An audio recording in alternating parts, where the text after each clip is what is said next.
আজকে আমাদের যে আলোচনার বিষয়টা দেওয়া হয়েছে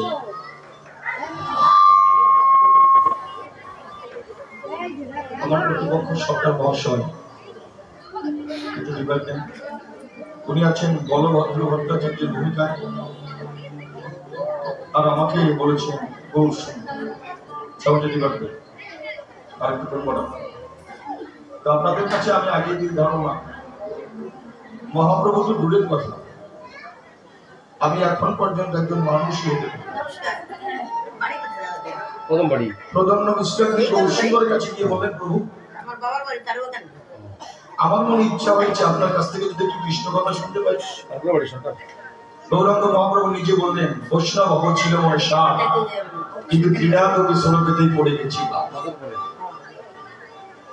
ক্রীড়ালোকে শুনেছেন তরু রোগে সহিষ্ণু না অমানীন অমানদে না কীর্তনীয় সদা ট্রেনের থেকে নিচু হয়ে থাকো বৃক্ষের মতো সহিষ্ণু হও যার মান নাই তাকে মান দাও সদা সত্যদা প্রভুর গুণগান করো।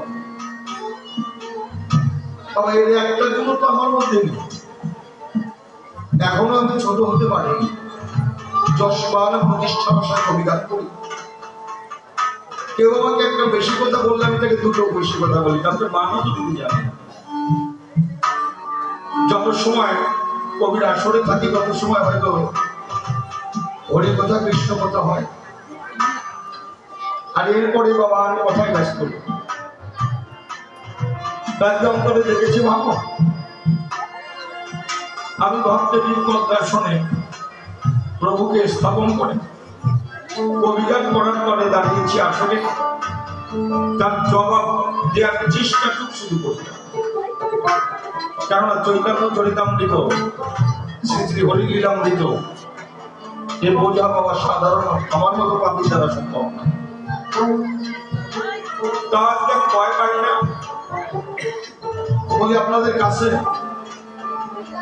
আমার নৌকা বাবার জন্য আমার প্রতিপক্ষ সরকার অপূর্ব বাবু আছে এই কারণে ভয়টাকে কম কেন পাচ্ছি তার যে শেষে একটা গান করলেন এই গানে বাবা জবাব হয়ে গেছে এই গানের উপর আর পক্ষ থাকে না উনি গাইলেন এই জগতে কেউ কারো নয় দুদিনেরই পরিচয় একদিন চলে যেতে হবে তাছাড়া আমার কাছে বলেন দেখি প্রশ্নকর্তা প্রথমে এই গান গাইলে দিলে বাবা তারপরে আর কিছু থাকে নাকি তার জানারও আর কিছু থাকে না তাকে বলানো আর কিছু এই গানটা গানের তো একটা স্তর থাকে আস্তে আস্তে উপরের দিকে যেতে হবে কিন্তু উপরের গান যদি আগে নিচে গাইয়ে দিয়ে যায় এরপরে যাবে কোন জায়গায় যাক এইবার আলোচনায় যাই দাদা সাউন্ডটা করো ঠিক হয় কি করেন তবে আরেকটা কথা ভালো শুনতে পেরেছি আপনাদের কাছে করি প্রকাশ, এই যে আমাদের কবিগান কানান রয়েছে ইতিহাস, উনি যে ছন্দে ছন্দে বললেন এটা আমার ভালো লাগলো, এটা মানুষকে জানানো হয়। তবে ভালো লাগার ভিতরে আর একটা কথা পেলাম, শব্দটা আমার মনে আছে। কবি গানে নিয়ে আসলো সসীম, সে হচ্ছে সাতপাড়ের অসীম। এশিয়া মহাদেশে শ্রদ্ধেয় অসীম সরকারের মতো কোন সুরকার, কোন কবি এখন বাংলা ভারতের এশিয়া মহাদেশে আছে কিনা সন্দেহ। এই কবিগান আগে ছিল মাঠে, আমাদের শ্রদ্ধেয় অসীম বাবু এই কবিগানটাকে উঠিয়েছে মঠে। আপনাদের কাছে এই ধারণা শ্রদ্ধেয় অসীম সরকার না থাকলে এত ঘন কবিগান হতো না, কবিগানটার এত মূল্যায়ন বাড়তো না। আর সেখানে উনি সরাসরি বললেন সাতপাড়ের অসীম। আশা করি এই কথাটা একটা সুবিধা আমাদের মতো ছোট মানুষের মুখে ওই নামটা নেওয়ার আগে অন্তত অসীম দাদা বলো, অসীম বাবু বলো, শ্রদ্ধেয় অসীম বলে একটা কথা থাকে, কিন্তু সাতপাড়ের অসীম এটা তুমি আর আমি বলতে পারো।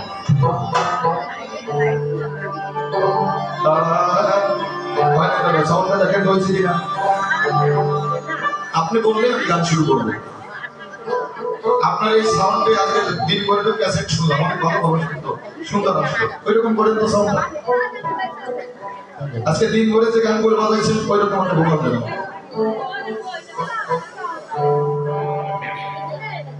হ্যালো, কারণ আজকে এত সুন্দর সাউন্ড বাজছে, আমরা খেতে বসছি তখন থেকে একবার সন্ধ্যা পর্যন্ত এত সুন্দর সাউন্ডটা বাজছে, তারপর মনে করলাম যে সাউন্ডটা আজকে তোর ভালো হবে, এত সুন্দর গান বাজাইছে, কারণ ওইরকম একটা সাউন্ড করে। হ্যাঁ, ওইরকম একটা সাউন্ড করে দেন। এই সুন্দর হচ্ছে, এইভাবে থাক। এটা একটু বাড়িয়ে দেন, এইটাকে আর হাত দেবেন।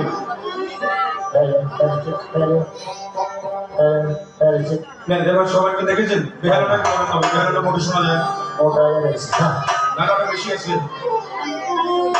এইটা একটু কমবে, এই ধরেন এইটা কমবে একটু। বেহারাটা একটু বাড়বে, বেহারাটা বেশ বাড়াই যান, একবারে কমাই যাক। হয়েছে না? হয়েছে তো?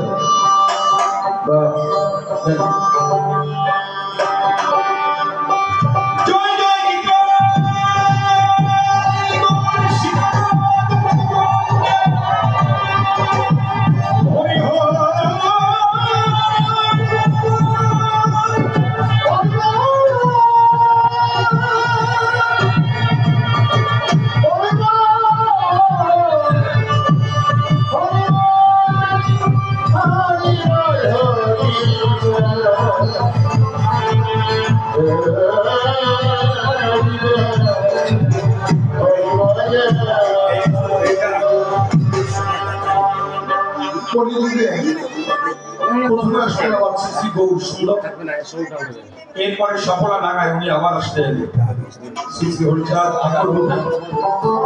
আলোচনার আগে তালিকা থেকে শুরু করুন। বহু সুন্দর উনি ছেড়ে দিয়েছেন ঘর আর ঘর। আপনাদের কাছে এই ধারণা, কেননা মানুষ কোনোদিন সংসারে থাকতে পারে না। ধর্মরাজ যুধিষ্ঠিরকে যখন প্রশ্ন করা হয়েছিল কি আশ্চর্য, আমরা মাঝে মাঝে বলি না আশ্চর্য ব্যাপার, আশ্চর্য ঘটনা। ধর্মরাজ যুধিষ্ঠিরকে প্রশ্ন করা হয়েছিল কি আশ্চর্য, ধর্মরাজ যুধিষ্ঠির উত্তর দিলেন নীতি নীতি জীবন যায় যমদারে, তথাপি যারা থাকে তারা মনে করে আমরা তো চিরজীবী নাহি হব ক্ষয়।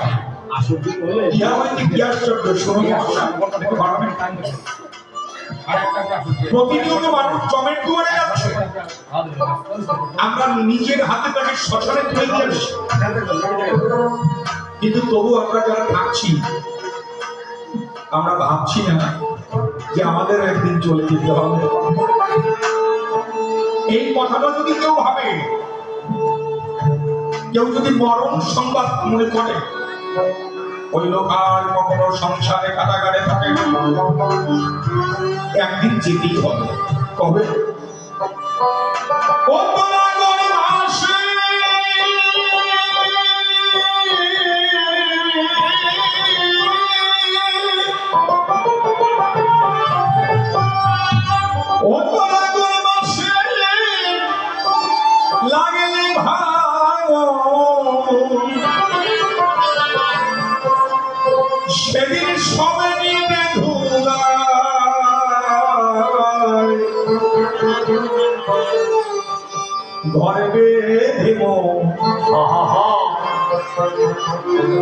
এই ভাঙন কুলে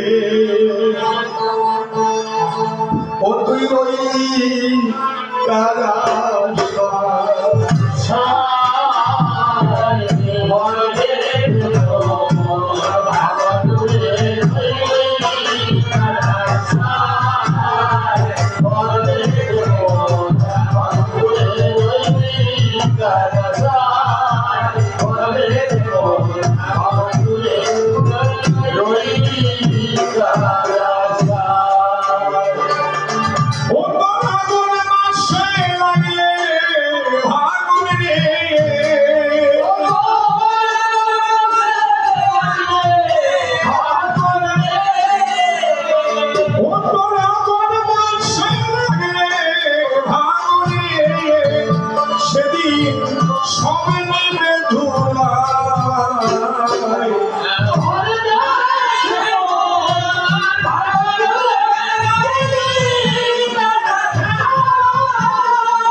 ঘরে বাঁধে দেব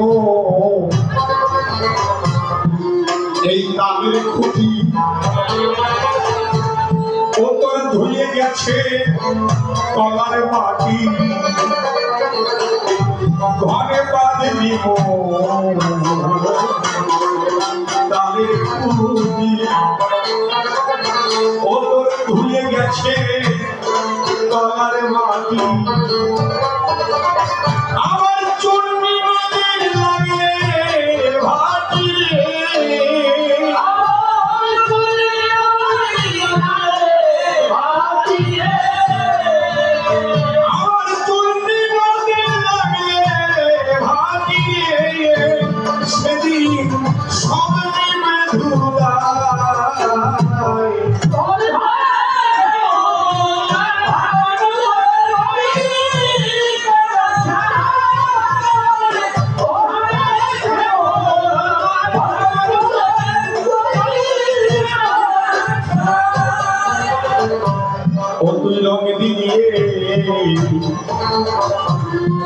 এই ভাঙা ঘরে ও তোর মাল কোঠার মাল নীল চোরে রং দিয়ে এই ভাঙা ঘরে প্রশাসনের নিরবধি আমাদের দেশে আছে সর্বনাশা পদ্মা নদী। এই পদ্মা নদীর চরে মানুষ সাত করে ঘর তৈরি করে, কিন্তু যে ঘর তৈরি করে সে জানে না সর্বনাশা পদ্মা নদী কোনো এক সময় ঢেউ দিয়ে নিচের বালু সরিয়ে দিয়ে যাবে, ঘর আবার নদী অতল তলে তৈরি হবে। তার সময় ঘর তৈরি করে বলি আপনাদের বরাবরই আমরা প্রত্যেকটা মানুষ মায়ের যত্ন করি। প্রতিনিয়ত স্নান করতে গেলে দেখবেন যুবক যুবতী ভাই বোন যারা মায়ের যত্নটা বেশি করে। দেহের ভিতরে চারটে বস্তু বাবার, চারটে বস্তু মায়ের। চর্ম, চুল, নখদন্ত শাস্ত্রের সিদ্ধান্ত এটা মায়ের। এই চর্মটা, চুলটা,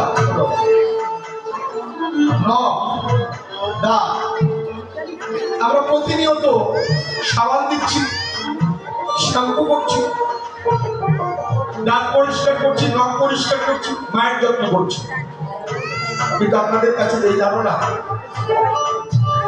মায়ের যত্ন করি, কিন্তু বাবাকে আমরা নিজের হাতে হত্যা করি। বাবার যত্ন কেউ করি।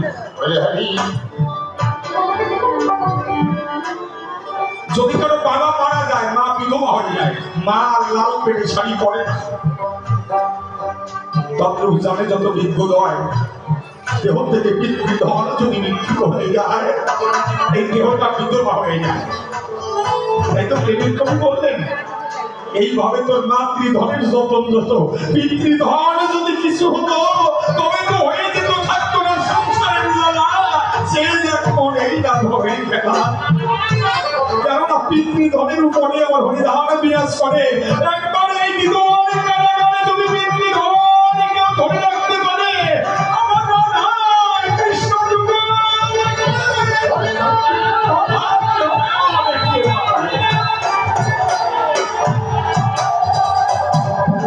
তাই রং দিয়ে ভাঙা ঘরে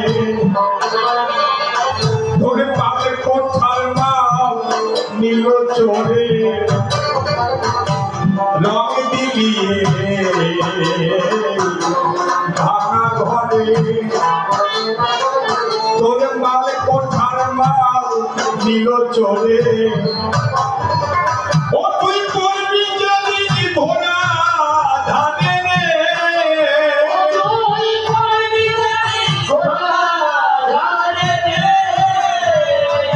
তুই করবি যদি ভোলা ধানে রে, সেদিন করবি রে হায় হায়।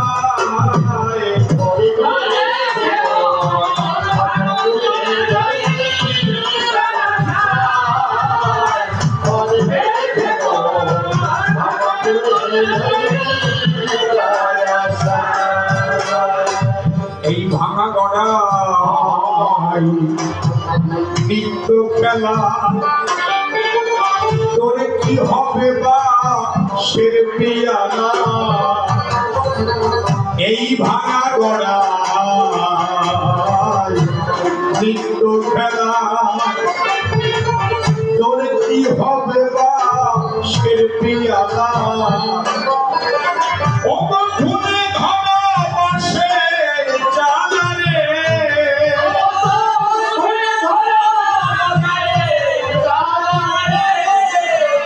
ও বন্ধুরে ধরা বসে চালা রে, ওই দেখ বাতাসে দোলায়।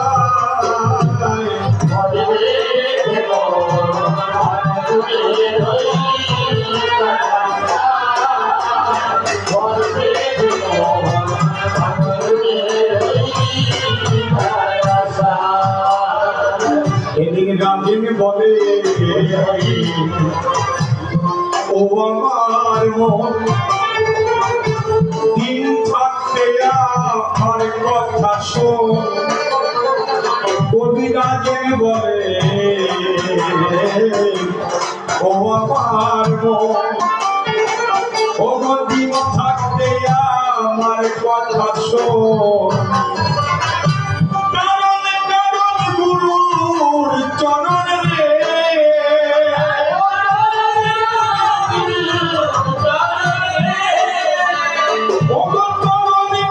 রে গুরুর চরণ রে স্মরণ রে তার পায়।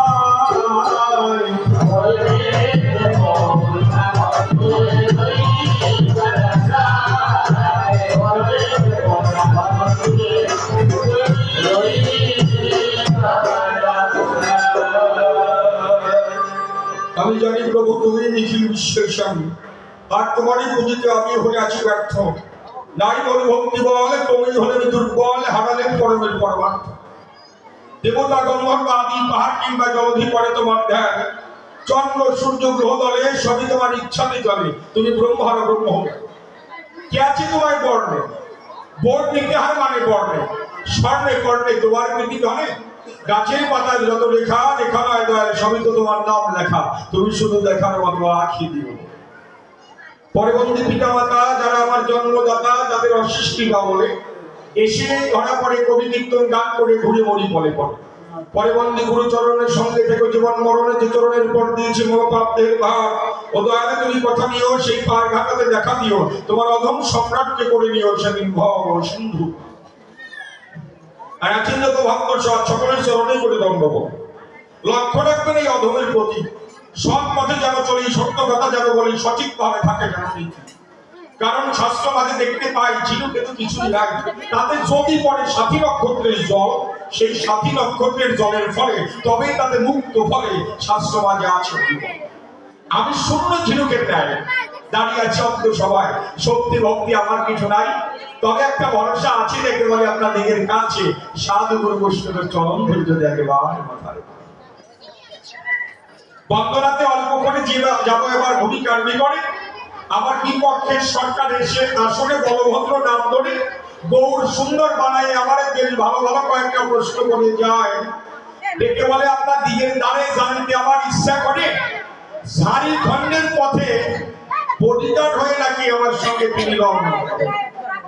আপনাদের কাছে কেন সত্য প্রকাশী উনি একটা উদাহরণ দিল, বাবা আমি ভালো বুঝি না, সরল মানুষ, সোজা মানুষ, আপনারা যা বলবেন আমি মেনে দেবো তাই। উনি বললেন এই জগতে বডিগার্ডের দাম মন্ত্রীর থেকেও বেশি, তাই তো?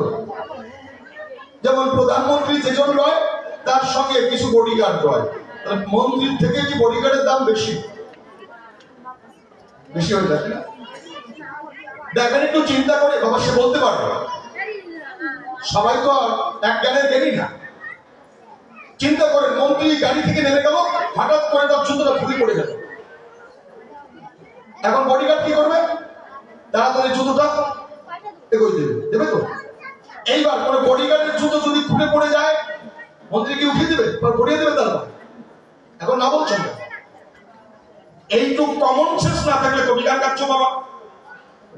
তোমার মতে হতে পারে, তুমি বলতে পারো যে আমার মতে মনে হয় বেশ, তোমার মতে হতে পারে, কিন্তু বেশি এটা চ্যালেঞ্জ করা বলা যাবে। যদি একটু মন্ত্রীর একটু চায়ের দরকার হলো, বডিগার্ডকে বলবে জানিয়ে এসো, তো জানবে না, আনবে। এবার বডিগার্ডের যদি চায়ের দরকার হয় মন্ত্রীকে বলতে সাহস পাবে চা দেন আমাকে, বাইরে লাল বানাই ফেলে দেবে। তোমার মত বলতে পারো, কিন্তু যে এই সিদ্ধান্ত দেওয়ার অধিকার তোমার। তুমি বলতে পারো আমার মনে হয় যে মন্ত্রীর থেকে বডিগার্ডের দাম বেশি, আমার মনে হয় এটা বলতে পারো, সিদ্ধান্ত দিতে পারো। তারা বেতন মুক্ত কর্মচারী, যে কোনো সময় মন্ত্রী ইচ্ছে করলে থেকে পাল্টাই দিতে পারে, কিন্তু কোনো বডিগার্ড ইচ্ছে করলে কোনো মন্ত্রীকে পাল্টাতে পারে। তাদের আসলে কথা বল যাক, তাই বলি আপনাদের নিকট উনি বলেছে গৌরাঙ্গ মহাপ্রভুর বডিগার্ড উনি। বলো বলো কি দেবতার পরিচয়? এবার ঝাড়খণ্ডের পথে যখন গৌর সুন্দর যায় তখন অপূর্ব একটা দৃশ্য দেখতে পায়, সেটা হচ্ছে হরি করি ব্যাঘ্র জাতি আপনাদের বলি সম্প্রতি সবাই এসে প্রণাম করে আমার গৌর সুন্দরের পায়। তাই এবার বোঝার বিষয় এই যে হরি করি নৃত্য করে, উনি প্রশ্ন করেছে আপনাদের গানে যে মাথায় যে হাত দিল কি মন্ত্র বলে হাত দিল? আমাদের জানার বিষয় কি মন্ত্র বলে হাত দিল? বাবা গৌর সুন্দর অবশ্যই মন্ত্র বলছিল। মন্ত্রটা কি? হরের নাম হরের নাম হরের নাম হইব কেবলম কলৌ নাস্তব্য নাস্তব্য নাস্তব্য গতির অন্যথা, হরি নাম ছাড়া কলিজীবের অন্য গতি নাই, গতি নাই, গতি নাই। গৌরাঙ্গ মহাপ্রভু ডেকে বলল তাই জগতে আছে যত নগরাদি গ্রাম সর্বত্রই প্রচার হোক ওর হরিনাম। আছে নিত্যনারীগণে গৌর সুন্দর হরিনাম করে করে যখন ওই ঝাড়খণ্ডের পথ দিয়ে যায় ওই হরিনামের মুখ শোনায় বাঘ ভালুক দলে দলে সবাই এসে চরণ তলে পড়ে কান্না করেছিল, জানে সুদয়। এটা কিছু না, একমাত্র হরিনাম মহামন্ত্র, তাই হরিনাম ছাড়া জগতে আর কোনো মহামন্ত্র। এক কথা শেষ করে দিই, এইবার উনি ডেকে বলবো আপনাদের কাছে তাই এই যে গৌর আপনি তাই দুই ভাই আমরা কোন নৌকায় যাই এইটা একটু বোঝার বিষয়, তাই না বাবা?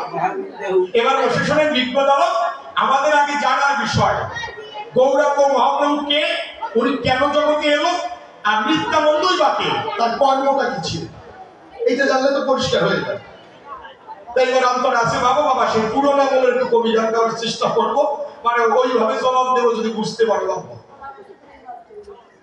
একদিন শ্রীকৃষ্ণ বসে রয়, ভক্তরা গিয়ে প্রণাম করেছে শ্রীকৃষ্ণের পায়ে।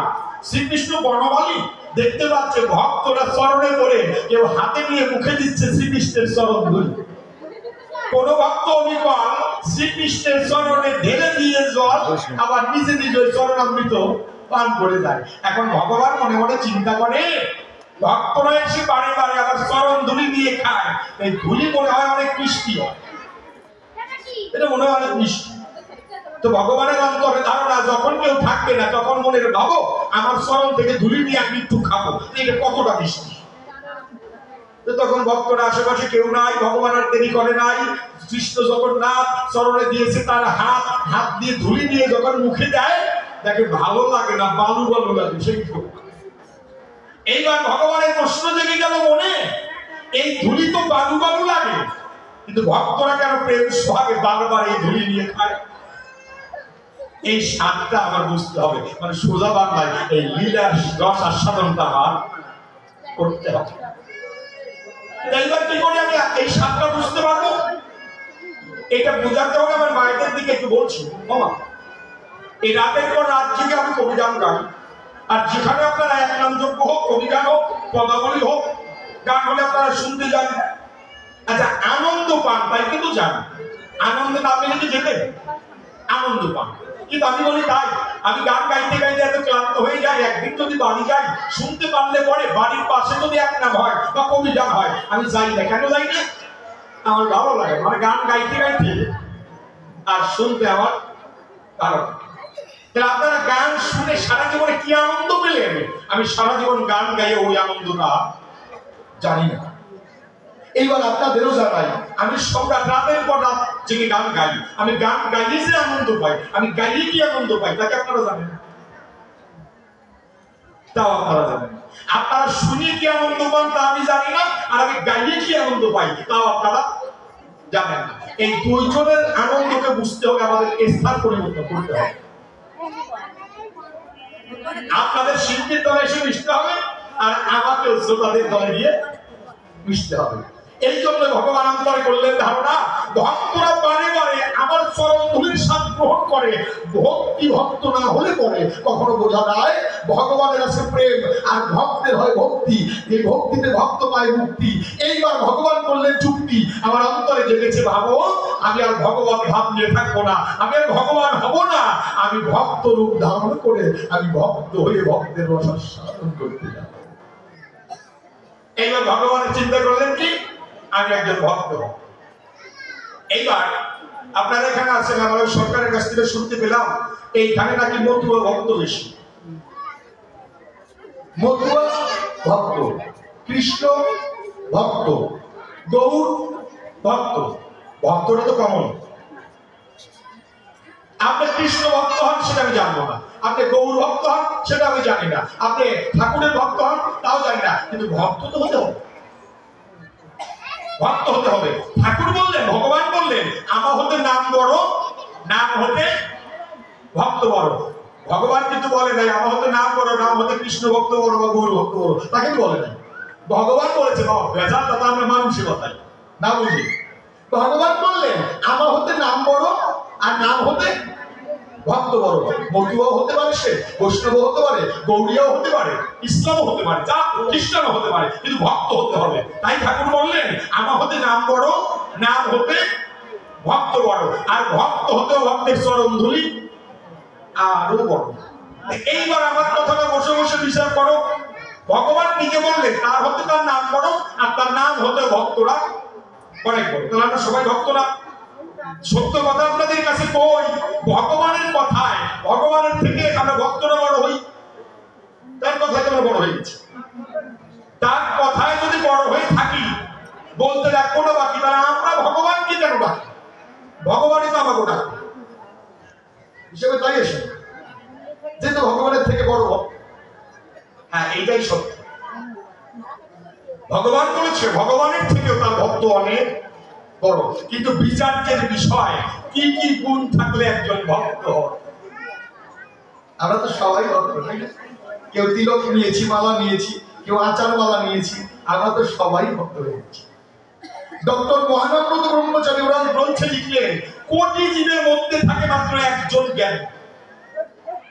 1 কোটি মানুষকে এক জায়গায় আনবেন, 1 কোটি মানুষের মধ্যে পাওয়া যাবে একজন জ্ঞানী। আপনি বলতে পারেন আমি বিসিএস ক্যাডার, আমি প্রভাষক, আমি ইঞ্জিনিয়ার, আমি ব্যারিস্টার, আমি উকিল, আমি জ্ঞানী না। লেখাপড়া করলে জানা যায় জ্ঞান ঈশ্বর প্রদত্ত বিষয়। জানা আর জ্ঞান এক বিষয় না। জ্ঞানীকে যে জানে এবং মানে। জ্ঞানী কাকে বলা হয়? গীতার কথায় বললেন ভগবান, দুঃখে সুরদিত্য মোরা, সুখে সুরিগত স্নেহ, বিতরাগ ভয় ক্রোধ স্থিত ধীর মনিরুচ্চ। তিনি তার দুঃখ এলেও তার মন উদ্বিগ্ন হয় না। কারণ ক্রোধ, ভয়, লোভ থেকে যিনি মুক্ত তিনি স্থিতধী, মানে তিনি প্রকৃত জ্ঞানী। তার দুঃখ এলেও যার মন উদ্বিগ্ন হয় না, সুখ এলেও যার পাবার বাসনা জাগে না, সেই হচ্ছে জ্ঞানী। দুঃখ এলেও সে কাঁদে না। আমরা জানি কিন্তু আমরা মানি না। কেন মানি না? দেখেন, গীতা একটা শ্লোক লেখা আছে, আপনাদেরকে দেখা আছে, বাসঞ্চি জীর্ণানি যথা বিহায় নবানি গৃহন্নাথি নরহপরাণী তথা শরীরানি বিহায় জীর্ণা ন্যায় নারী সৌন্দর্য নবানি দেহি। মানুষ যেমন পুরাতন বস্ত্র ত্যাগ করে নতুন বস্ত্র পরিধান করে, আত্মাও তদুপরি এই জীর্ণ দেহটা ত্যাগ করে নতুন একটা দেহ ধরে। আত্মাকে ধরা যায় না, ছোঁয়া যায় না, অস্ত্রে কাটা যায় না, জলে শোকানো যায় না, রোদে শুকানো যায় না। অবিনশ্বর আত্মা ভাই, আত্মার কোনো জন্ম মরণ নাই। এটা সবাই জানেন তো? জানেন? মানেন? মানেন? মানলে জানি। আমরা জানি, আমরা মানি না। কেমন মানি না? দেখেন, আমরা পুরাতন বস্ত্র ত্যাগ করি, নতুন বস্ত্র পরি, আত্মাও তৈরি করি। এই দেহটা জীর্ণ হয়ে গেলে এই দেহ ত্যাগ করে অন্য একটা দেহে যাবে চলে, সেই দেহটা পূরণ হবে আর একটা দেহে চলে যাবে। তাহলে মনে করেন একটা পবিত্র আত্মা, এই আত্মাটা একটা দেহে এলো, এই দেহ ত্যাগ করে আর এক দেহে আসলো, ওই দেহটা পূরণ হলো, আপনার আমার বাবার দেহে আসলো, বাবার দেহটা পূরণ হলো, এই আত্মাটা বাবার দেহ থেকে করে আর এক দেহে চলে গেল। এই আত্মাটা যখন বাবার দেহ ত্যাগ করে চলে গেল, আপনি কাঁদলেন কার জন্য? যার জন্য আপনি কেঁদেছেন, আপনি জানেন ওই আত্মা কত বাবার দেহ পালন হয়ে আপনার বাবার দেহে আসছে। এই জন্য এই ধারণা গীতায় বললেন, ত্রিতাপ দুঃখ এলেও যার মন উদ্বিগ্ন হয় না। কান্নাটা ভাব হয়েছে না? আর ভাব কান্না কেমন আপনাদের কাছে বলছি কেমন? এক বিশেষ ভদ্রলোক, মানে জনমের ভদ্রলোক। ভদ্রলোক একা একা মাঠ দিয়ে যায়, দেখতে পায় দাদা মাঠে এদিক ওদিক কেউ নাই, আছে সাদা রঙের একটা ঘোড়া বাঁধা। তখন বিশেষ ভদ্রলোক বিশেষ বিবেচনা করলো যে ঘোড়া তো একা একা আছে, পাশে তো কেউ নাই, এক কাজ করি ঘোড়াটা নিয়েই যাই, কেউ তো নাই, ঘোড়া একা আছে। বিশেষ ভদ্রলোক না, ঘোড়া একা থাকবে কেন, আমি নিয়ে যাই। সোজা বাংলায় চোর। তো এই চোরে তো ঘোড়ার দড়ি ছুটে গেলে খুঁটি উঠাইয়ে নিয়ে হাঁটা দিচ্ছে। এখন চোরের মাথা তো বুদ্ধি আছে, মনে মনে চিন্তা করে এই ঘোড়া নিয়ে যদি যাই বাড়িতে ফিরে, তো লোকেরা আমাকে জিজ্ঞাসা করবে ঘোড়া কোন জায়গাতে আছিস, কি লোক তো ভালো না, দাদা বলি যাবো না। এবার মনে মনে ফন্দি আছে, এই ঘোড়া নিয়ে যাবো বিক্রি করে ভাঙ্গার হাট, ভাঙ্গার হাটে ঘোড়া বিক্রি করে টাকা নিয়ে বাড়ি চলে যাবো, কোন লোকের প্রশ্নের সম্মুখীন হবো। বিশেষ ভদ্রলোক তো জ্ঞানী। তো ওই লোক যেজন ছিল ওই ভাঙ্গার হাটে রওনা দিল, বলে আপনাদের পাশে একটা লোক পাঁচ গাছ তলায় বসে চটা চাষতেছে, ওই পথের পাশ দিয়ে ঘোড়া নিয়ে ওই চলে যাচ্ছে। তখন ওই যে চটা চাষতেছে সেটাকে বলতেছে, দাদা এই ঘোড়া নিয়ে কোথায় যান? ভাঙ্গার হাটে বেচতে যাই। চটা চাষে সে দেখে বললো, তাই আমারও তো একটা ঘোড়ার দরকার আছে, এই ঘোড়ার দাম কত? 40,000 টাকা। যে চটা চাষতেছে সেটাকে বলে চোরের কাছে, ভাই এত টাকা তো আমার কাছে নাই, তা আমার কাছে 20,000 টাকা আছে, এই 20,000 টাকা ঘোড়াটা দেওয়া যায় না? চোরে কয়, ও সাই কেমন দাম কও? আমার কিনা দাম হয় না, ওর কিনা দাম হয় না। তখন বলে আমার কাছে এত টাকা নেই, তা চলে যান। তো এই চোর যখন ঘোড়া নিয়ে ভাঙ্গার হাটে গেছে, বাবা যারা গরুর হাটে যায়, ঘোড়ার হাটে যায়, ওই জায়গায় দালালের কি আর অভাব আছে? তো চোরে এক দালালের গলায় পড়ে গেছে, দালাল চোখ দেখে ঠিক পাইছে কাস্টমার নতুন। দালালে আগে জিজ্ঞেস করছে, দাদা ঘোড়া বিক্রি করবেন? হ্যাঁ বিক্রি করবো। কত টাকা?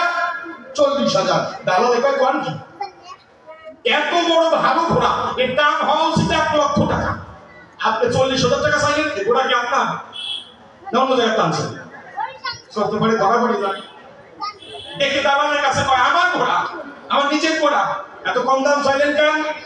দেখে বলে দালালের ধার, আমার ছেলেটার গায়ে জ্বর, ছেলে পাশে না মনে ঠিক নাই, ঘোড়া দিয়ে করবো কি, যা পাই তাতে বেঁচে রেখে টাকা দিয়ে আমি ছেলে বসছি।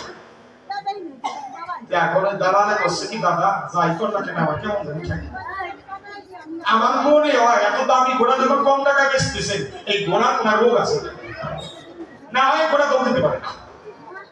এখন ওই চোর কয়, দাদা আমার নিচের দাম উইলে ঘোড়া, সাদা ঘোড়া, এর সঙ্গে পাল্লায় কেউ পারে নাই।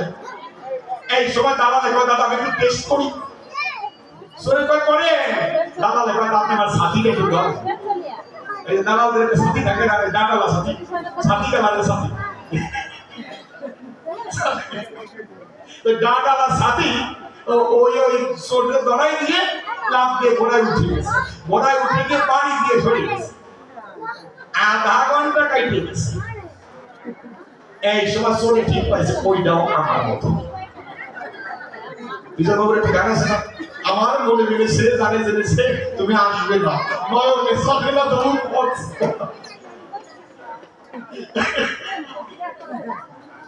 সোরে অন্তরে কোনো ধারণা আসবে না, এ আমার মতো। আপনি তো সাথী একটা আছে বলে তো ওই সাথী তো সাথী ঘুরেছে ঘুরেছে বাড়ির দিকে আসছে। ওই যে পথে যে লোকটা চলা আসতেছে সে দেখে বলছে, ও দাদা ঘোড়া বিক্রি হয়ে গেছে। আমি তো 20,000 টাকা বলছিলাম, ঘোড়াটা দিলেন না, ভাঙ্গা হাটে কি কয় টাকা বিক্রি করছেন? শুনে মনে মনে করছে 20,000 ধরে 15,000 দিল আমার লাভ হইতো, সে কাজ হয়ে গেছে। আবার জিজ্ঞেস করছো দাদা কয় টাকা বিক্রি করছেন? শুনে কয় দাদা আমার যে দামে কিনা ওই দামে বেচা, লাভের মধ্যে সাথী।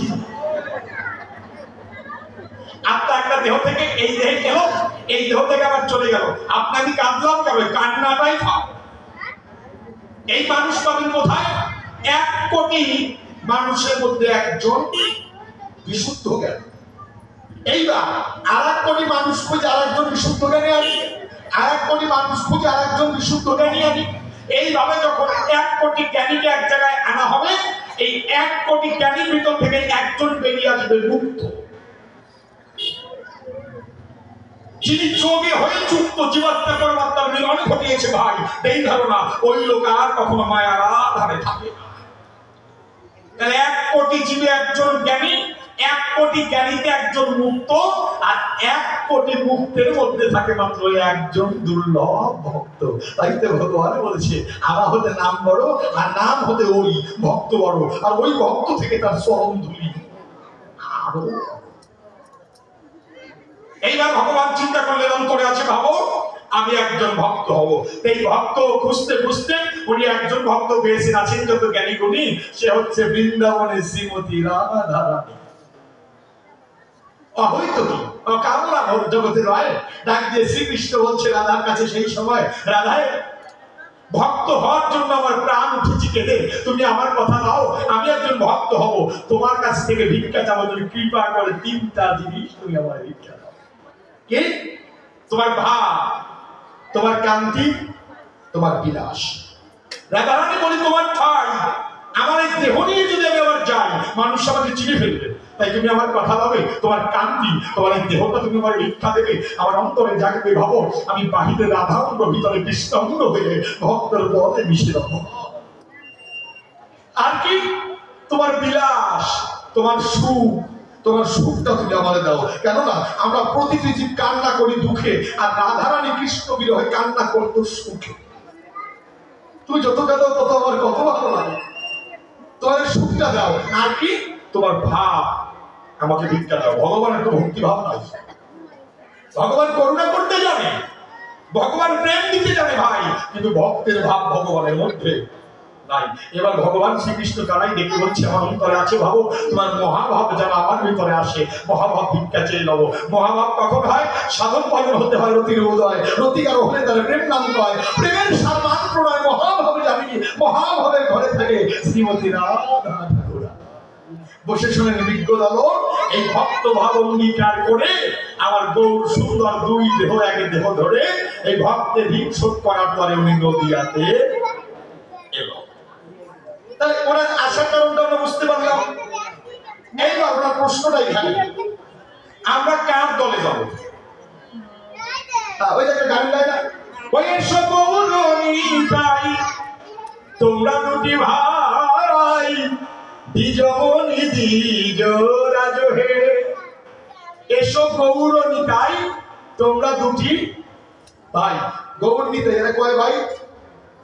হিসাব করে কর, 2 ভাই। আচ্ছা এরা সম্পর্কে কেমন ভাই? 1 মার্কেটে নাকি পাড়া তো ভাই, নাকি জেলা তো ভাই? ভাই তো অনেক প্রকার আছে। এখন ভাই আপনাদের কাছে এই ধারণা গৌর সুন্দরের কোনো ভাই ছিল না। গৌরাঙ্গ মহাপ্রভুর একজন দাদা ছিল, তার নাম ছিল বিশ্বরূপ। এই বিশ্বরূপ সন্ন্যাস নিয়ে চলে যায় নিমাই যখন ছোট হয়। বিশ্বরূপ মনে মনে চিন্তা করে, আমি যদি থাকি সংসারে পড়ে কখনো ভগবত দর্শন আমার হবে না, তাই অন্তরে করে বিবেচনা সংসারে আর থাকবো না। উনি ভগবানকে পাবার পরে সংসারের মায়া দিয়ে ছেড়ে সন্ন্যাস ধর্ম গ্রহণ করে উনি চলে যায়। সন্ন্যাসী হয়ে সাধনা করে করে বিভিন্ন দেশে ঘুরে বেড়ায়। বসে শোনেন বিজ্ঞদল সাধনায় যখন সিদ্ধপ্রাপ্ত হলো, উনি সাধন যোগে দেখতে পারে ধ্যানের ঘরে যে ভগবানের জন্য বাইরে বাইরে ঘরে, ওই ভগবান আছে নিজের ঘরে নিবাস করে। কাজ হয়েছে বাবা, যে ভগবানের জন্য বাইরে আইছে ভগবানের ঘরে আছে। এখন কি সন্ন্যাসী হয়ে বাইরে চলে আসছে, এখনকার ঘরে যেতে পারবে? পারবে না। কেননা আপনারা যখন যে বৈষ্ণব সেবায় যান, ভক্ত সেবায় যান, ওইখানে খেতে দেওয়ার পরে 4-5 জন দাঁড়িয়ে একটা স্লোগান দেয় না, শুনেছেন? কি বলে? সাধু সাবধান, ফের কহি করো অবধান, সাধু সাবধান। সাবধান হইতে বলছে কাকে? চোরে সাধু। বাবা কেননা সাদা কাপড়ে যদি একটু কালি বিন্দু লেগে যায় সবগুলোকে যেমন দেখিতে পায়, তখন সাধুর গায়ে একটু কলঙ্ক হলে সবগুলোকেই তার সমালোচনা করে বেড়ায়। এই জন্য সাধুকে সাবধান থাকতে বলেছে। বিশ্বরূপ মনে মনে চিন্তা করে, এই দেহ নিয়ে যদি যাই আমি আবার নদিয়ায় ফিরে, লোকের আবার কবে ইস গোসাই সংসার ছেড়ে গিয়ে টিকতে পারে ভাই, আবার ফিরে আসছে। লোকের কথা তো অভাব নাই। বর্তমানে আমাদের সমাজে তো তিলক কাটলে তিলক কাটিয়েছে, আর কেউ যদি সংসার ছেড়ে আবার ফিরে আসে, ওরে কি ধর্মে মানুষের কত রকম ঠেসে। এই জন্য ভাবলো অবশেষে কি দুর্ভাগ্যজনক হলো তাই, ঈশ্বরকে পাওয়ার পরে আমি সন্ন্যাস গ্রহণ করে এলাম বাইরে, কিন্তু ভগবানে আমার ঘটি যেতে পারে। কেমন করে যাই? ওই বিশ্বরূপ তখন ঘুরে বেড়াচ্ছে রাত দেশে, ভারত রাত দেশে বসে শোনেন বিজ্ঞদল। ওই রাত দেশে হারাই পণ্ডিতের একটা ছেলে, তার নাম নিতাই। হারাই পণ্ডিতের ছেলে নিতাই মারা গেল। তো মারা গেলে কান্না করে না? কি করে? নারীদের কান্না কিন্তু বোঝা যায় যে কে মরছে, বোঝা যায় না। তাই বাস্তব কথা, নারীদের কান্না এলাকাটা মানে এত জোরে চিৎকার করে তাতে বোঝা যায় ওই বাড়িতে মনে হয় কিছু হয়েছে। তো বসে বসে শোনেন নারী অনেক। এবার নিতাই চিন্তা করে, ওই বাড়িতে তো জোরে জোরে কেন কি কাঁদছে? ঈশ্বরূপ সাধন সিদ্ধ মানুষ তো গায়ে অলৌকিক। যদি আপনারা দেখেছেন না বিদ্যানন্দের ছবিটা, গায়ে কত চোখ। তো বিশ্বরূপ যেখানে ছিল হাঁটতে হাঁটতে মরা বাড়িতে গেল।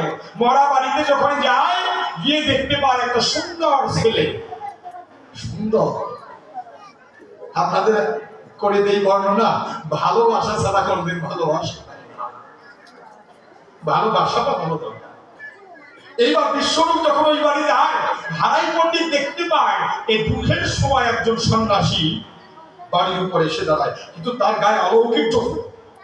হারাই পণ্ডিত আর দেখতে দেরি করে নাই, নত করে নিজ মতি ওই চরণে করে স্থিতি চরণ যুগল জড়িয়ে ধরে দেখে বলে, বিশ্বরূপের ধারে আমি শুনেছি এক ভক্ত, এক ভগবান যা দিতে না পারে একটা ভক্ত ইচ্ছা করলে তার থেকে বেশি দিতে পারে। তুমি কৃপা করে এমন দুঃখের দিনে আমার বাড়ি এলে, তাই ভগবানের ইচ্ছা ছাড়া তুমি আসো নাই। ঠাকুর আমি তোমার চরণ জড়িয়ে ধরলাম, এই ধারণা আমার পড়া ছেলে বাসাই না দিলে চরণ আর ছাড়বো। এখন বিশ্বরূপ চিন্তা করছে, তো আমারও একটা ভালো সুযোগ, আমি এই দেহ নিয়ে আর কোনোদিন নদিয়ায় যেতে পারবো না। এই দেহ নিয়ে আর যাওয়া যাবে না, অন্য দেহ তো যাওয়া যাবে। বিশ্বরূপ দেখে কয়, ভালো কথা বলেছো, তোমার এই মরা ছেলে যদি ভালো হয়, যদি আমি বাঁচাই দিতে পারি, তা আমাকে কি দেবে? হারাই পণ্ডিত দেখে বলে, আমার এই মরা ছেলে যদি ভালো হয় ভুবন বলে, প্রভু তুমি যা চাবে আমি তোমাকে তাই দেব। বিশ্বরূপ দেখে কয়, একটা কথা দিতে পারবে? কি কথা? আমি চলে যাওয়ার পরে কিছুক্ষণের মধ্যে ছেলেটা বেঁচে যাবে। ছেলেটা বেঁচে যাওয়ার পরে এই ছেলেটা জীবনে যা করবে তার কোনো কাজে আপত্তি করা চলবে না, কোনো কর্মে বাধা দেওয়া যাবে না, যা বলবে যা করবে সব মেনে নিতে হবে। হারাই পণ্ডিত দেখে কয়, আমার মরা ছেলে যদি বেঁচে যায় এ যা বলবে, যা করবে আমরা তাই মেনে নেব। বিশ্বরূপ বলছে আমি চলে যাওয়ার পরে ছেলেটা হয়েছে প্রশাসনের বিজ্ঞ দল এই কথা বলে বিশ্বরূপ স্থান ত্যাগ করে গভীর জঙ্গলে চলে গেল। উনি গভীর জঙ্গলে গিয়ে অষ্টাঙ্গ যোগ সাধনা করে নিজের দেহ থেকে পরমাত্মাকে বের করে সূক্ষ্ম দেহ ধারণ করে ওই নিতাইয়ের ভিতরে প্রবেশ করে। নিতাইয়ের ভিতরে যখন প্রবেশ করে গেল, ওই নিতাইয়ের দেহটা তখন আবার জীবিত হয়ে গেল। আত্মা বিশ্বরূপের ওই দেহ নিয়ে যখন জীবিত হয়, এমন সময় হরি বলে ভেসে চোখের জলে নদীয়ার দিকে রওনা দিতে চায়। পিছন থেকে হারাই পণ্ডিত থেকে কয়, ও বাবা ওখানে ঘরে যাবি না?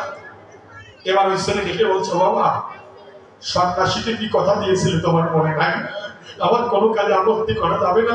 বাবা তুমি তো জানো না, স্বয়ং অনাদিরাদি গোবিন্দ এসেছে নদীয়ায়, মন কি আর আমার ঘরে নয়? আমার অন্তরে জেগেছে বাবা, আমি এখন নদীয়ায় চলে যাবো।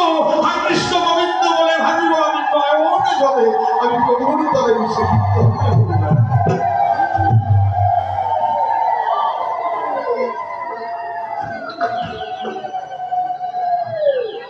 যার জন্য গৌর সুন্দর বললেন নিতাই ভাজো, নিতাই ভাজো, নিতাই ভজলেই গৌর পাবে।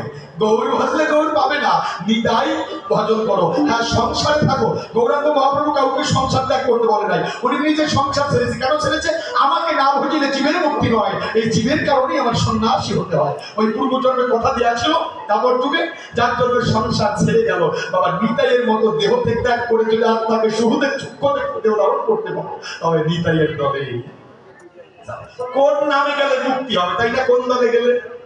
এই জায়গায় গান গাই বাবা, তুমি বুঝে নাও কোন দলে গেলে। আমি নিতাইয়ের কথাও পাবো না, গৌরের কথাও পাবো না। আমি গান গাই, তুমি গানে বুঝে দাও।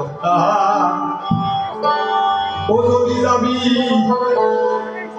ও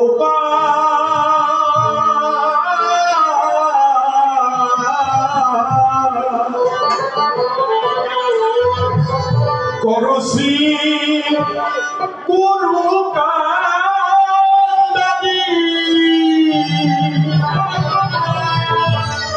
হরি নামের তরি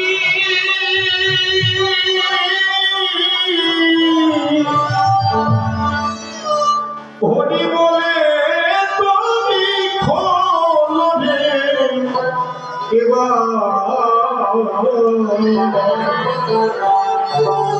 যদি যাবি ও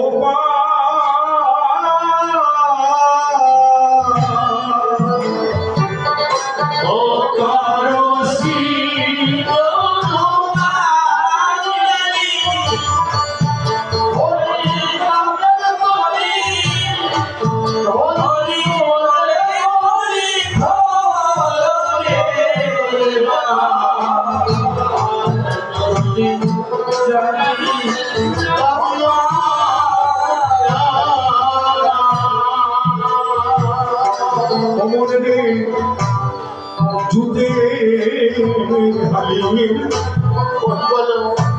কাটারে ধরি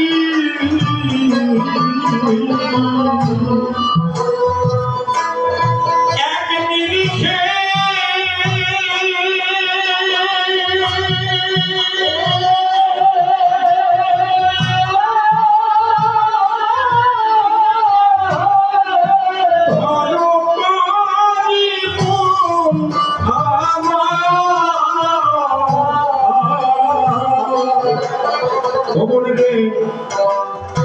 জুতে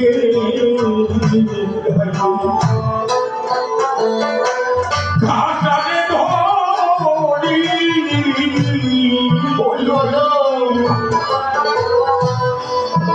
ওরে এক নিরিখে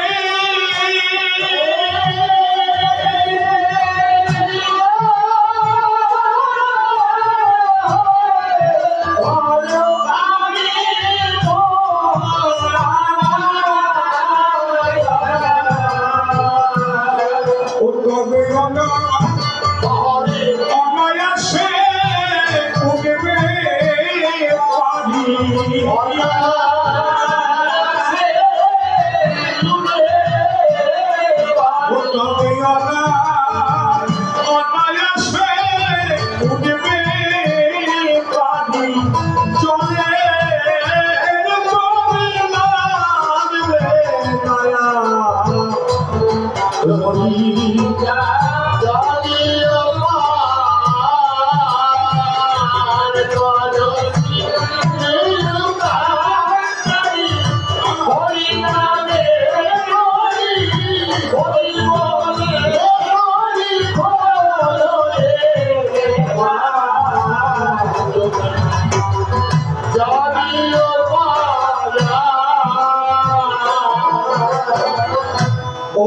বায়ু তোমার মনেরই গুণে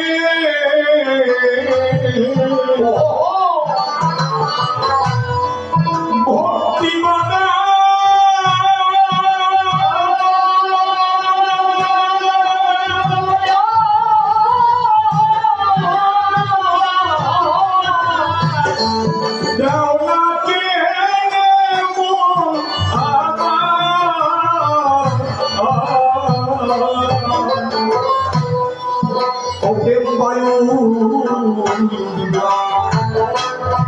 মনে বিগুনে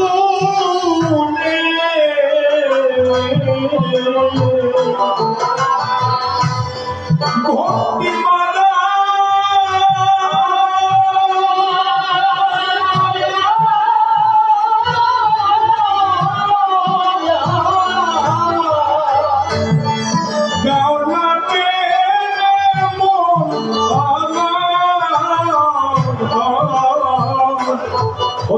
সাধন সাধন বস্তু সাধন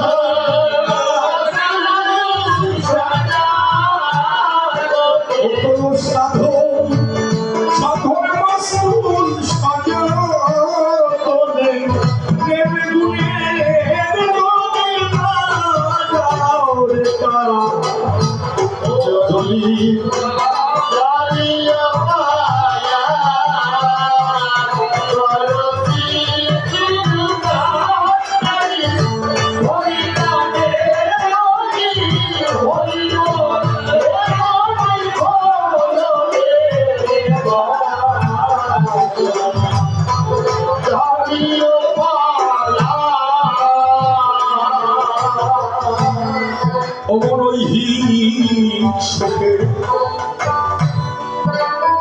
দিয়ে রে বাতরা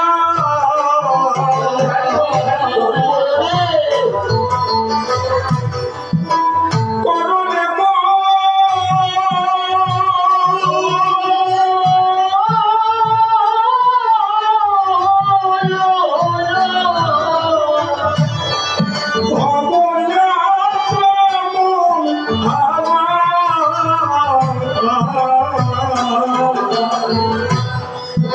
ভবনের ওই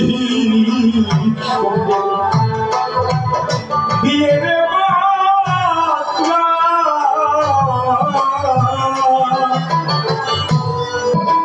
করলে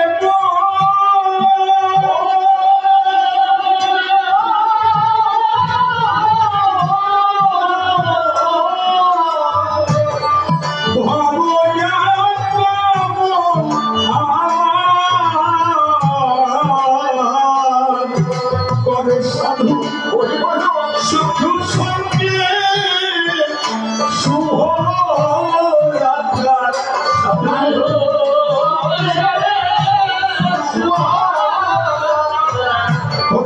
সাধু সাধুর সঙ্গে শুভ যাত্রা ও তুই পাবি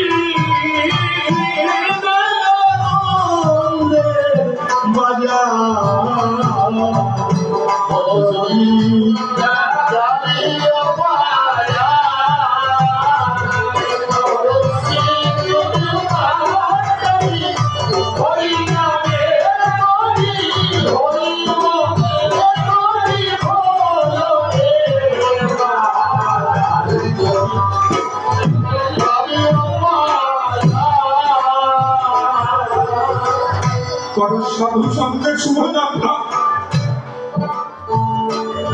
আমাদের দক্ষিণবঙ্গে একজন সাধু ছিলেন যার নাম হচ্ছে গোপাল সাধু। দেখেছেন হরিভক্ত, কিন্তু তার নাম হচ্ছে গোপাল সাধু। হীরামন পাগল, মহানন্দ পাগল, তারক গোসাই, অশ্বিনী গোসাই, এদের মধ্যে কিন্তু বাবা মধ্যের মধ্যে ভেদাভেদ।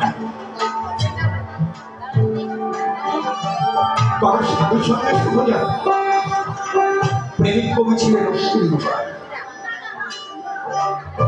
একদিন গোপাল সাধু অশ্বিনীকে দেখে বলছে, অশ্বিনী রে, তুই তো কোনোদিন বাবা গুরুচাঁদ ঠাকুরের কাছে কিছু চাসনি, চল না তোরে নিয়ে আজকে আমি ওরাকান্দি যাবো, বাবার কাছ থেকে তোরে কিছু চাইয়ে দেব। কারণ তো হাঁটা পথ ছিল, হাঁটতে হাঁটতে ওরাকান্দি রাম দিয়ে বাজালো। আপনারা জানেন মথুরা সমাজের ভিতরে সবচেয়ে বেশি অবদান ছিল গোপাল সাধুর। ভারতে যে ঠাকুর ঠাকুর বাড়ি সব গোপাল ঠাকুর, গোপাল সাধু। বাবু যখন পিএইচডি করতে লন্ডনে গেল, সে সমস্ত খরচা ব্যয় করেছিল গোপাল সাধু। তো গোপাল সাধু রাম দিয়ে বাজারে নেমে চিন্তা করে, খালি হাতে তো ওরাকান্দি যাওয়া যায় না, ওই রাম দিয়ে থেকে গুরুচাঁদ ঠাকুরের জন্য কিছু মিষ্টি কিনেছে। মিষ্টি কিনে জমির ভিতর দিয়ে হাঁটা গেছে, আলির ভিতর দিয়ে হাঁটা লাগছে, জমির আলির ভিতর। এখন কিন্তু মিষ্টি কেনার পরে অশ্বিনীর কথাটা কতটা সরব, হাঁটা গেছে, মিষ্টি কিনছে। অশ্বিনী গোসাই দেখতে পারে গোপাল দাদা আগে আগে চলে যায়। অশ্বিনী কান্না করতে করতে জমির উপরে বসে পড়েছে।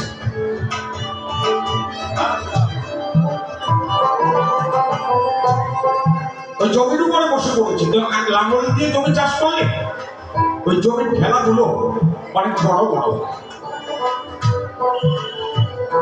ভীষণ বড়। মাটির ডালার উপরে হাত দিচ্ছে আর ভাবছে অশ্বিনী গোষ্ঠী, দাদা তো বাবার জন্য মিষ্টি নিয়ে গেল, আমি অশ্বিনী কি নিয়ে যাবো, খালি হাতে তো ওরাকান্দি যাওয়া যায়, আমি কি নিয়ে যাব?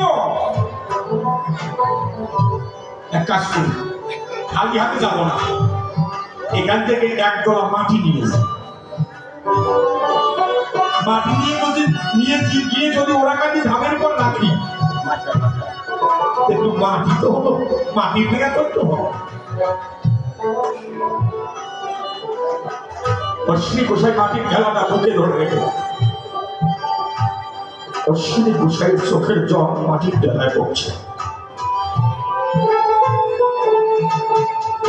গোপাল সাধু ওরাকান্দি প্রবেশ করেছে, আর অশ্বিনী গোসাই গদি ঘরের পিছনে বসে পড়েছে, আর ভাবছে মাটির ডেলা কেমন করে আমার ঠাকুরকে দিয়ে, চোখের জল মাটির ডেলা পড়ছে। গোপাল সাধু গিয়ে যখন বাবা গুরুচাঁদকে প্রণাম করেছে, গুরুচাঁদ ঠাকুর গোপালের মাথায় হাত দিয়ে বলছে, গোপাল আর কেউ আসে নাই, গোপাল আর কেউ আসে নাই, অশ্বিনী এসেছে, দেখে পিছনে পড়ে গেছে, অশ্বিনী এসেছে তো পিছনে পড়ে গেছে। গুরুচাঁদ ঠাকুরের গদি ঘর থেকে গদি থেকে উঠে বললো, আমি একটু অশ্বিনীকে এগোই নিয়ে আছি, আমি একটু এগোই নিয়ে আসি।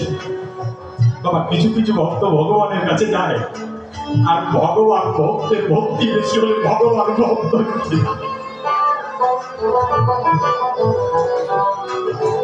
ওই গদি ঘরের পিছন থেকে অশ্বিনী শুনতেছে, বাবা বলছে আমি অশ্বিনীকে এগোই নিয়ে আসি।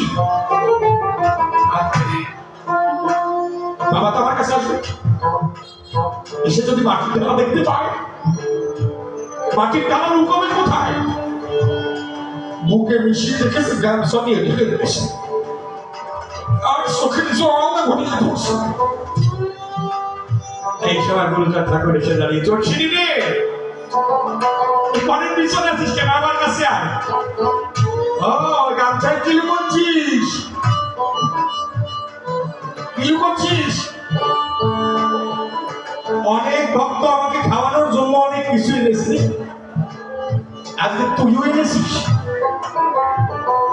তুইও এনেছিস, তুই নিয়ে এনেছিস, আমি তোর হাতে আজকে খাবো, আজকে তোর হাতে খাবো। আমার কাছে বলেন দেখি, এই মাটির ঢালাটা বাবা গরু চাপতে দেওয়া যায় নাকি? আরো বুকে সিগড়ে গেছে। গুরুচাঁদ ঠাকুর যত চাইছে তত সরে যাচ্ছে। এক প্রকারে গুরুচাঁদ ঠাকুর গিয়ে জোর করে ওই মাটির ঢালায় হাত দিয়েছে। গামছা নিচ থেকে যখন টান দিয়ে বের করেছে, ভক্তরা দেখতে পায় বড় এক গলা মিষ্টি বাবা গুরুচাঁদ ঠাকুরের হাতে হয়। মাটির মিষ্টি গুরুচাঁদ ঠাকুর একটু সেবা করে ভক্তদের দেখে বলছে, দেখ দেখ আমার অশ্বিনী আমার জন্য কি এনেছে, তোরা সবাই নেই সবাই। যখন এক এক ভক্ত ওই মিষ্টি হাতে নেয়, একটু মুখে দেয়, মিষ্টি মুখে দিয়ে অশ্বিনীকে ডেকে কয়, অশ্বিনী রে, আমরাও জীবনে অনেক মিষ্টি খেয়েছি, কিন্তু জীবনে এত ভালো মিষ্টি কোনোদিন খাইনি। অশ্বিনী বল না, কোন দোকান থেকে মিষ্টি কিনেছিস? আমরা সবাই এখন ওই দোকানে যাব। ওই দোকানে গিয়ে আমরা মিষ্টি কিনে এনে আমরা বাবা গুরুচাঁদকে খাওয়াবো। বল কোন দোকান থেকে মিষ্টি কিনেছিস? গুরুচাঁদ ঠাকুর ভক্তদের দেখে বলছে, তোরা অনেকেও বিরক্ত করিস না, এই মিষ্টি কোন দোকানে পাওয়া যায় না, এইটা হচ্ছে ভক্তের ভক্তি মিষ্টি।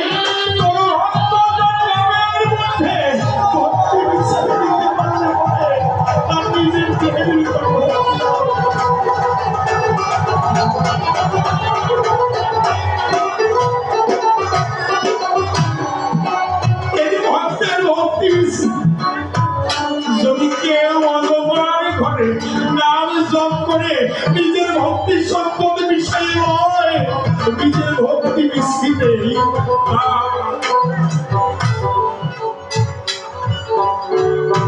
তাই কোন সাধু সাধুর সঙ্গে শুভ যাত্রা করো, সাধু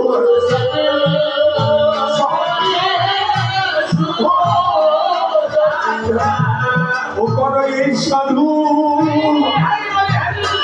সাধুর সঙ্গে শুভ যাত্রা তুই পাবি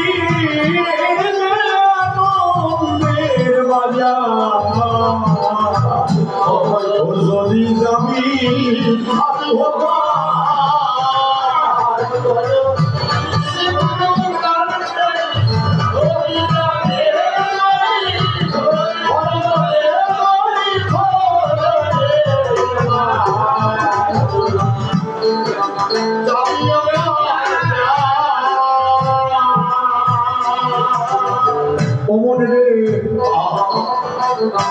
এই সকালে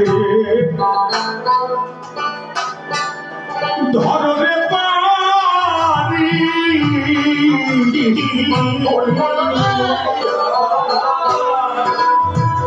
এই সাধু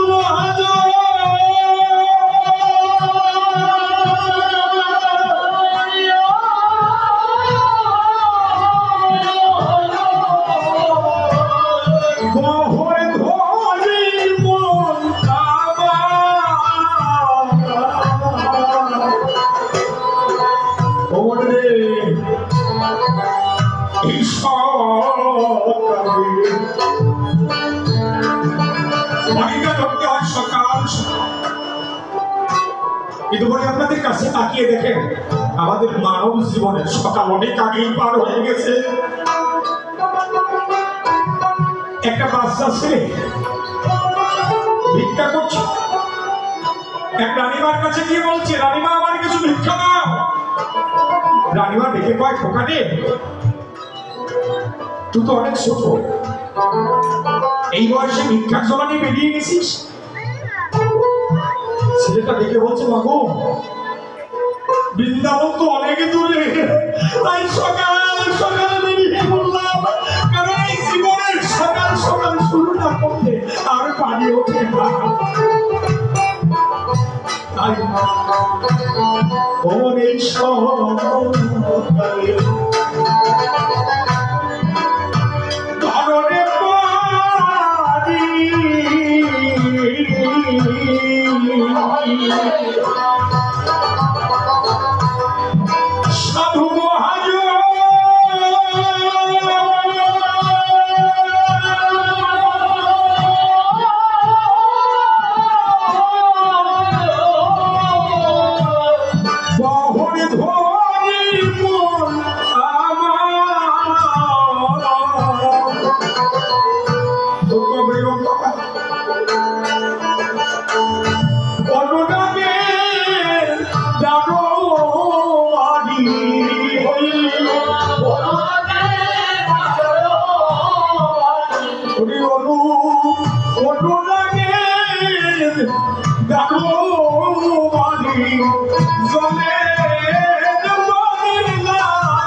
অবশ্যই গুরু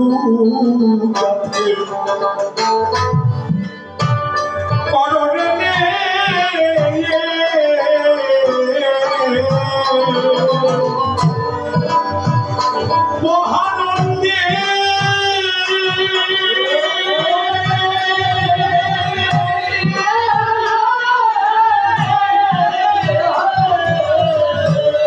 যাও রে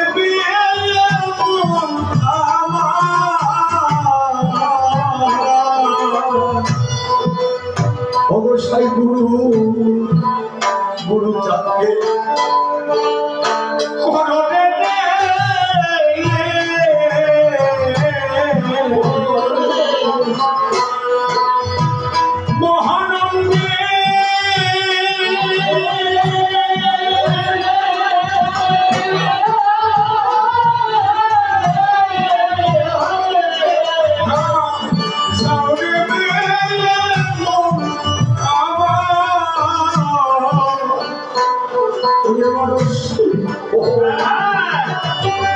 অশ্বিনী তুই কিছু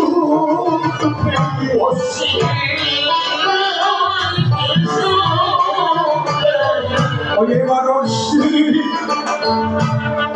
তুই কিছু ভুলে এবার জলি জানিও শ্রী গুরু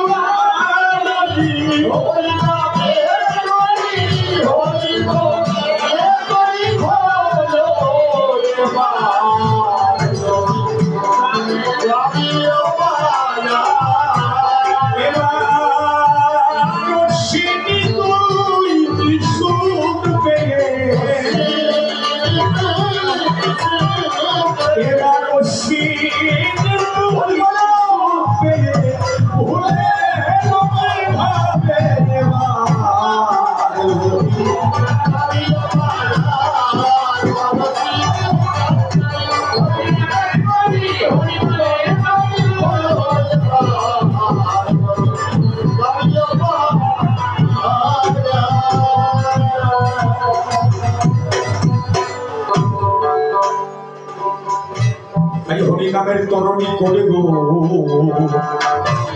হবে অনায়াসী পার সে নাম নিয়ে থাকো তুমি ভক্তি আনয়নিবার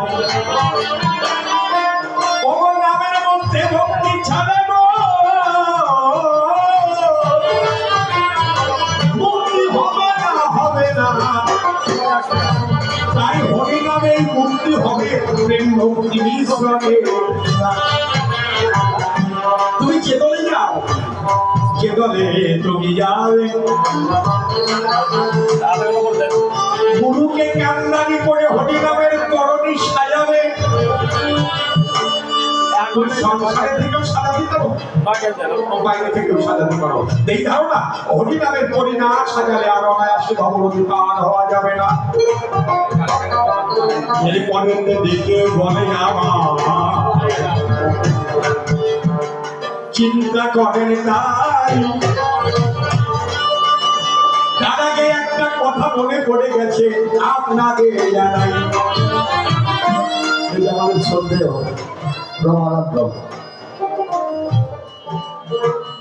আমার সঙ্গে কিছু কথা হয়েছে তা কিন্তু দেখা একটু চিন্তা করি সে বিনে পয়সায় ছাত্রদের পড়িয়েছে এটা আপনাদের সবাই ভালো জানে তার যখন রিটায়ার্ড হয়ে গেছে তখন বাবা অতটা পেনশন ছিল কিন্তু আমি দেখলে বললাম না আপনার ফল এখনো আছে থাকবে আপনি যে শিক্ষার গাছ লাগিয়েছেন যতদিন যাবে ততদিন আরো ফল বেশি ফলবে শাখা প্রশাখা বেরোবে এটা আমার গুরুচাঁদ ঠাকুরের আদর্শ যদিও তোমরা করে খাও ভিক্ষা তুমি সন্তানদের দাও সুশিক্ষা আপনাদের কাছে প্রকাশ করি আমার মনে হয় এই রমানাথ বাবু গুরুচাঁদ ঠাকুরের বধুয়াদের একজনে কান্দারি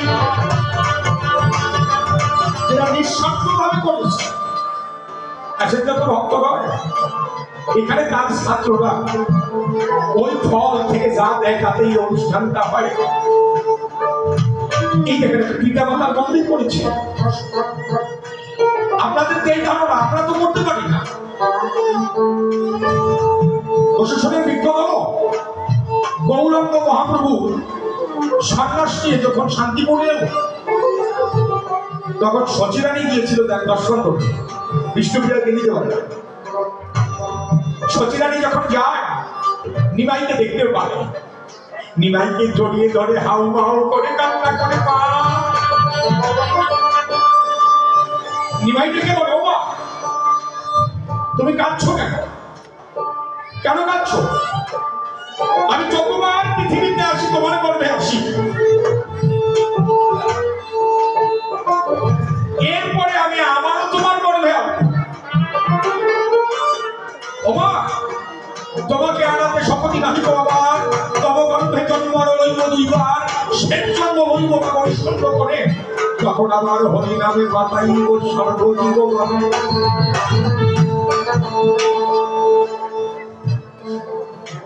সচিরানী ডেকে বললে, পরিবার ঠিক বলেছিস, যতবার তুই পৃথিবীতে আসিস আমি তোর মা হয়ে থাকি,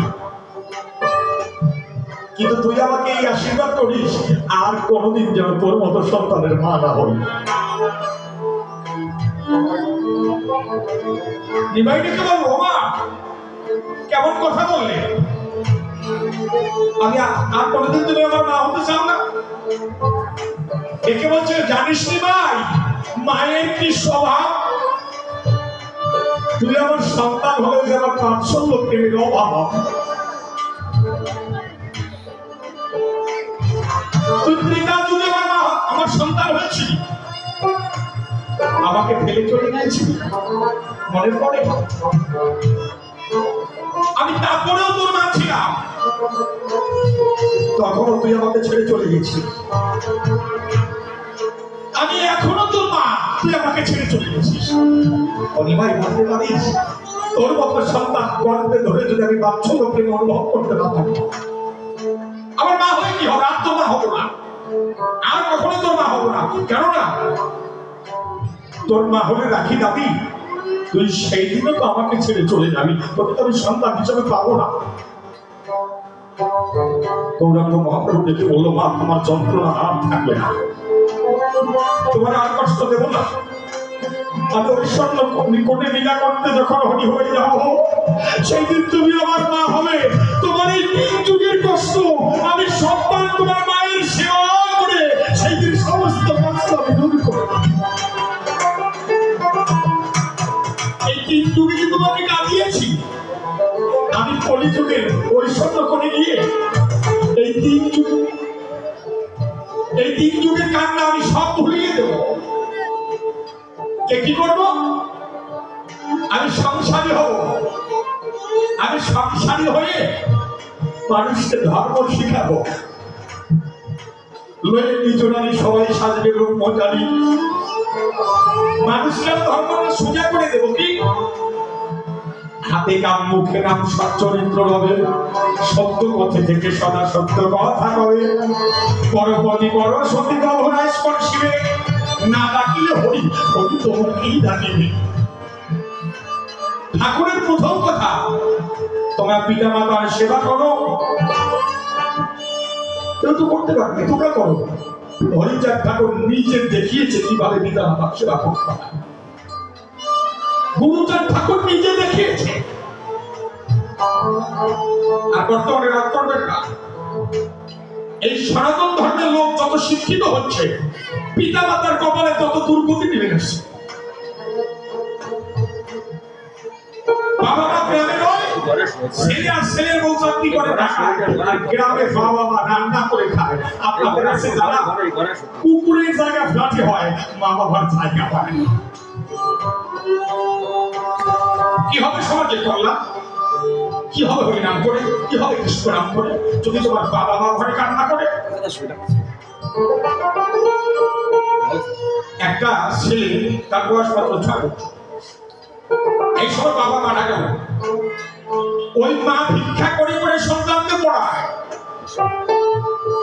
এবার ঘরের ভিতরে মাত্র একটাই খাট, ওই খাটে ছেলে আর ওর মা, এই দুজন ঘুমাই থাকে। মা ভিক্ষা করে করে ওই ছেলেদের খাওয়ায়। ছেলে ধীরে ধীরে বাড়ে বড় হয়। এবার ছেলের বিয়ের বয়স হয়ে গেছে, মা ওই ছেলের বিয়ে দিছে। ঘরেতে একটা খাট, বলেন আমার নিকটে ওই খাটে কি তিনজনকে খাবে? নতুন বউ এসেছে ঘরে, এবার বলেন আমারে মা যাবে কোথায়, মায়ের জায়গা কোথায় হবে, আর সন্তান আর সন্তানের বধুর জায়গা কোথায়?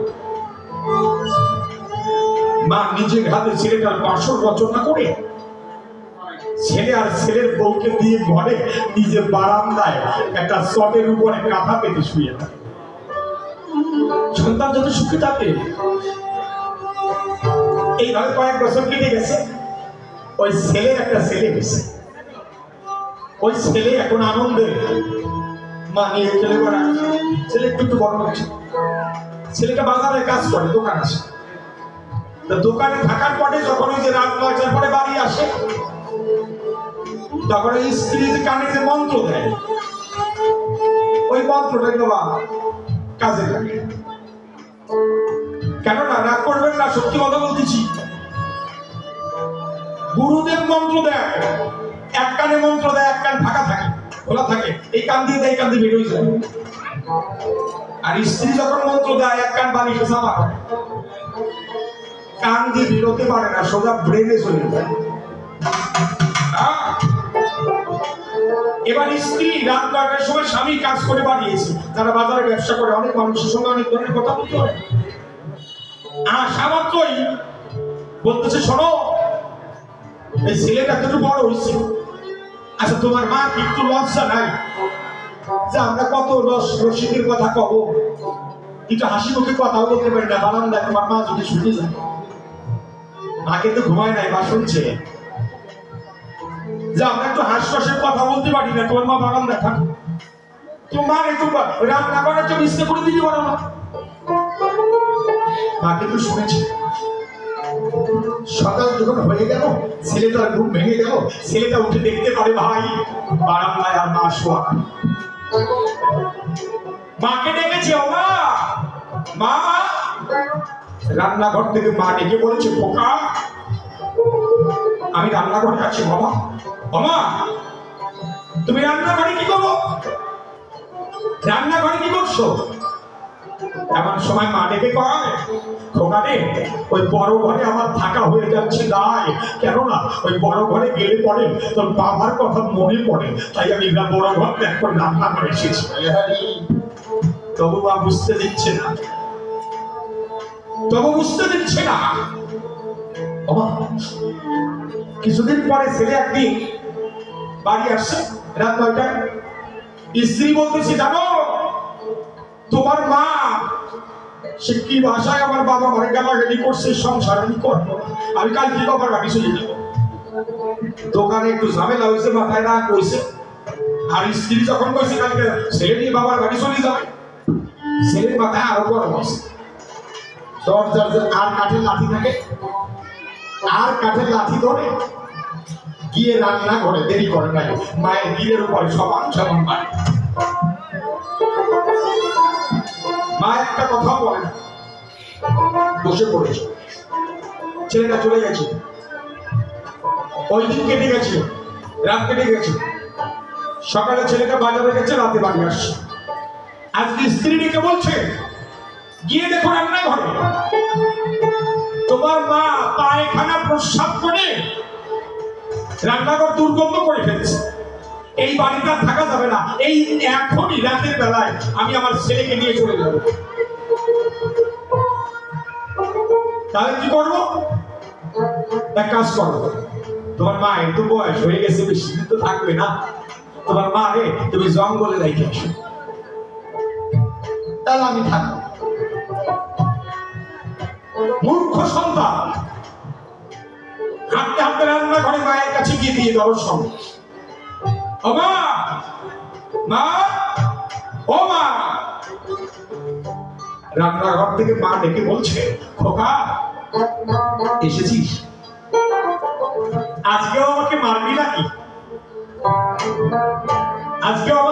করবি? তাকিয়ে দেখ, গতকাল যে তুই আমার পায়ের উপর গিরের উপরে দুটো বাড়ি দিয়েছিস, এখন পর্যন্ত ফুলে লাল হয়ে আছে। আমি বসতে পারিনি, খেতে পারিনি। তোমার তো বয়স হচ্ছে, স্বাভাবিক ওজনের দরকার আছে।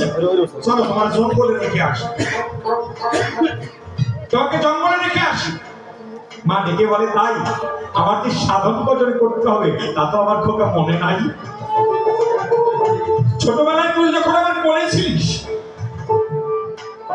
তোকে পেয়ে আমি ভগবানের কথা ভুলে গেছি, মনে করতাম তুই আমার কোলের বোমা। বাবা চলো জঙ্গলে রেখে এসি। বাবা সত্যি করে বলতো কি হয়েছে? বাবা তুমি যদি আজকে জঙ্গলে না যাও, তোমাকে যদি জঙ্গলে রেখে না আসি, তোমার বউমা তার ছেলেকে নিয়ে বাবার বাড়ি চলে যাবে। মা রেখে বলে, তাই ও খোকা, তোর বউয়ের বাবার বাড়ি আছে, তোর বাবার বাড়ি নাই। তোর বউ যদি তার ছেলে নিয়ে বাবার বাড়ি থাকতে পারে, আমি আমার ছেলে নিয়ে তোর বাবার বাড়ি থাকতে পারি? বাবা কোনো কথায় কাজ হবে না। তুমি কি আমাকে ভালোবাসো? যদি ভালোবাসো কোনো কথা না বলে ঝুড়ির মধ্যে এসে বসো। বসে শোনে বিজ্ঞতা বল, মার কথা বলে না, এই ঝুড়ির মধ্যে এসে বসে পড়ল। ছেলেটা ঝুড়িটা জায়গায় মাথায় নিয়ে রাত্র 9:30 কি 10টায় মাকে ফেলতে জঙ্গলে রওনা। বাড়ি থেকে যখন প্রথম পাটা বের করবো, হঠাৎ আকাশে ঝোড়ো হাওয়া শুরু হয়ে গেল, বিদ্যুৎ চমকাচ্ছে। ছেলেটা মাকে নিয়ে জঙ্গলের মধ্যে রওনা করেছে, আর মা মাথার উপরে থেকে থেকে এক একটা পাতা ওই রাস্তায় ফেলতে ফেলতে এসেছে। গভীর জঙ্গলে আসার পরে ছেলেটা মাকে নামিয়ে একটা গাছের পরে দেখে বলছে, মা তুমি এখানে থাকো, আমি বাড়ি চলে যাই। মা দেখে বলছে, খোকা একটু সময় দাঁড়িয়ে যায়, আমার পাশে একটু সময় দাঁড়িয়ে যায়। খোকা রে, তোর হয়তো মনে নেই, তুই যখন ছোটবেলায় আমার কোলে থাকতি, প্রশ্ন করতি, আমি ডান পাশ থেকে বাঁ পাশে নিয়ে আসতাম, ওই জায়গাটা ভিজিয়ে ফেলতি, আমি নিজে ভিজার মধ্যে চলে যেতাম, আমার জায়গাটা তোকে ছেড়ে দিতাম। ওই জায়গাটা প্রশ্ন করলে কি করতাম জানিস? আমি সারা রাত ভিজারের ভিতরে থাকতাম, আর তোকে আমার বুকে করে শুয়ে থাকতাম। খোকারে, তোকে শোয়াই রেখে রান্না করতে গেলে পরে চিন্তা করতাম ছেলেটার ঘুম ভেঙে যায় কিনা, তাড়াতাড়ি করে তোকে দেখতে আসতাম। কিন্তু তোকে দেখতে এসে কোনোদিন তরকারিতে লবণ দিয়েছি কি দেরিনি তাও ভুলে গেছি, জানিস? তোকে খাওয়াতে আমার ভুল হয়নি। খোকারে, এই জঙ্গলের ভিতরে আমার একটু জল দরকার হলে কে দেবে বলতে পারিস? খোকা, এই দুঃখিনী মায়ের গল্পটা তোর ছেলেকে একবার শুনে রাখিস। তোর তো ছেলে আছে, এই দুঃখিনী মায়ের গল্পটা তোর ছেলের কাছে শোনাস। আর আমি ভগবানের কাছে কামনা করব, আমার ছেলে আমার সঙ্গে যে ব্যবহার করেছে, তোর ছেলে যেন তোদের সঙ্গে এই ব্যবহার না করে। খোকা, গভীর জঙ্গলে চলে এসেছিস, পঞ্চিনে বাড়ি যেতে পারবি তো? যদি পথ চিনতে না পারিস, দেখবি আমি আসার সময় তোর মাথার উপর থেকে পাতা ফেলতে ফেলতে এসেছি, ছেঁড়া পাতাকে অনুসরণ করিস, বাড়ি চলে যেতে পারবি। তোর কাছে তো কোনোদিন কিছু চাইনি বাবা, আজকে আমার চাইতে খুব ইচ্ছা করছে, তুই দিবি? তুই আমার বুকের মধ্যে এসে আমাকে জড়িয়ে ধরে ভালোবেসে আমাকে মা বলে একটা ডাক দিবি। তোর বুকের মা ডাক শুনে যদি আমার মরণ হয়, তাতে আমার দুঃখ নেই। ছেলেটা রওনা করেছে, মায়ের থেকে যখন খানিকটা দূরে গিয়েছে, এই সময় আকাশে বজ্রপাত হচ্ছে। ছেলেটা ভয়তে একটা গাছকে জড়িয়ে ধরেছে, ওই গাছের উপরে বজ্রপাত হচ্ছে। মা দেখতে পারে ছেলেটা ভয় একটা গাছকে জড়িয়ে ধরে। মা দাঁড়িয়ে ভগবানের কাছে হাত তুলে ডেকে বলছে, ভগবান আমি জানি তুমি সকল অপরাধ ক্ষমা করো, কিন্তু কোন সন্তান কোন মা বাবাকে আঘাত পেলে এটা তুমি ক্ষমা করো না। কিন্তু আমার ছেলেটা এখনো বোঝে না, ও তো আমার সন্তান। আমার ছেলে যত পাপ করুক না কেন, পাপের ফল তুমি আমার মাথায় দিয়ে কৃপা করে তুমি আমার ছেলেটাকে ক্ষমা করে দাও। ছেলেটা দেখতে পায় যে মাকে জঙ্গলে ফেলে যায়, ওই মা ছেলে আসা ভগবানের কাছে হাত তুলে ভিক্ষা চায়। বজ্রপাত কমে গেল, ছেলেটা বাড়ি চলে এসেছে। বাড়ি এসে দেখতে পায় তার স্ত্রী তার ছেলেটা কোলে নিয়ে খাটের উপরে বসে থাকে। এমন সময় স্ত্রীকে ডেকে বলছে, কি গো তুমি ঘুমাওনি? স্ত্রী ডেকে কয়, সন্তানের যদি জ্বর হয় তাহলে কি বাবা মার ঘুম হয়? এমন সময় ছেলেটা ডেকে বলছে, আজকে তুমি যেমন তোমার ছেলেকে কোলে নিয়ে বসে আছো, আমার মাও কিন্তু আমাকে এইভাবে ছোটবেলায় কোলে নিয়ে বসে থাকতো। আজকে আমি আমার মাকে যেভাবে জঙ্গলে ফেলে দিয়ে আসলাম, তোমার এই কোলের ছেলে বড় হয়ে তোমাকে যদি জঙ্গলে ফেলে দেয়।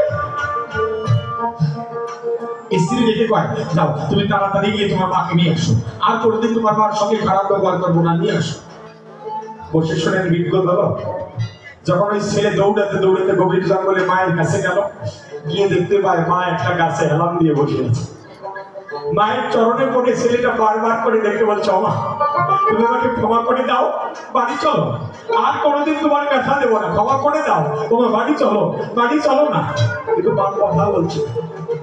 যখন ছেলে মায়ের হাত ধরে টান দিল, দেখতে পায় মায়ের মাথাটা আস্তে করে ছেলে করে ধরে বললো, ভাই শুধু খালি কাঁচা পড়ে আছে আর প্রাণে পাখি নাই। দেখে বললো, মা তুমি আমার ক্ষমা করে দিলে না, এই জগতে ভগবান কোনো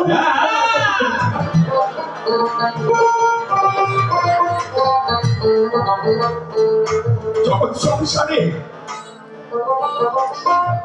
পিতা মাতাকে যে সেবা করে আমার ভগবান বাধা থাকে তার ঘরে।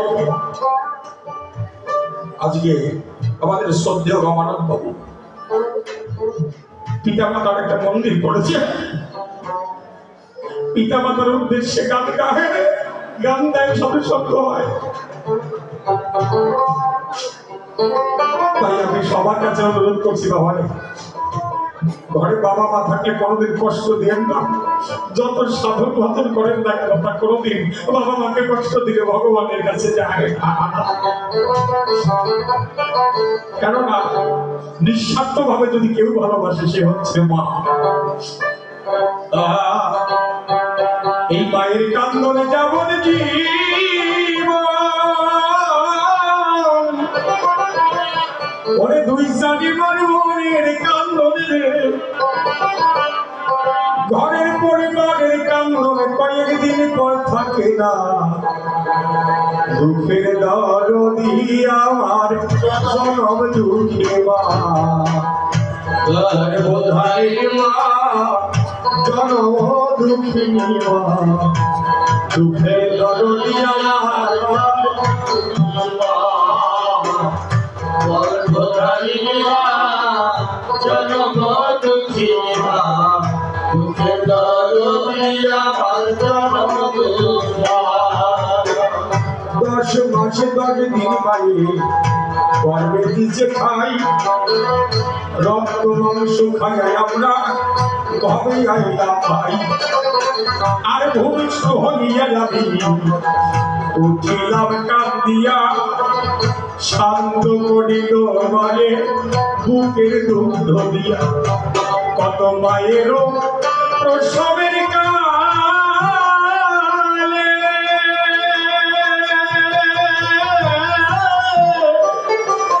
ওরে বুক ভেসে যায় নয়ন জলে রে, ওই বা সন্তানের লইয়া তোলে ভোলে তো ষড়যন্ত্রণা।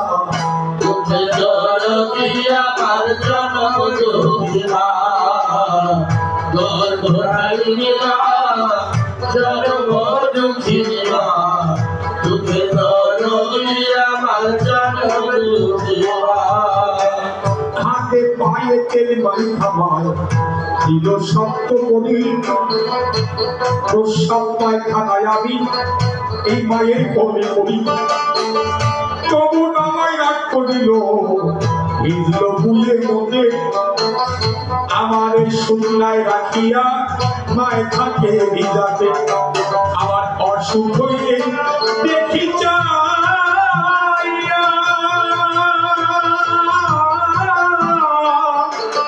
আমার মায়ের ওই সে বিছানায় বইলা রে বলে আমায় তুমি যাও গো লইয়া সন্তানের নিও না আমার যত দুঃখিয়া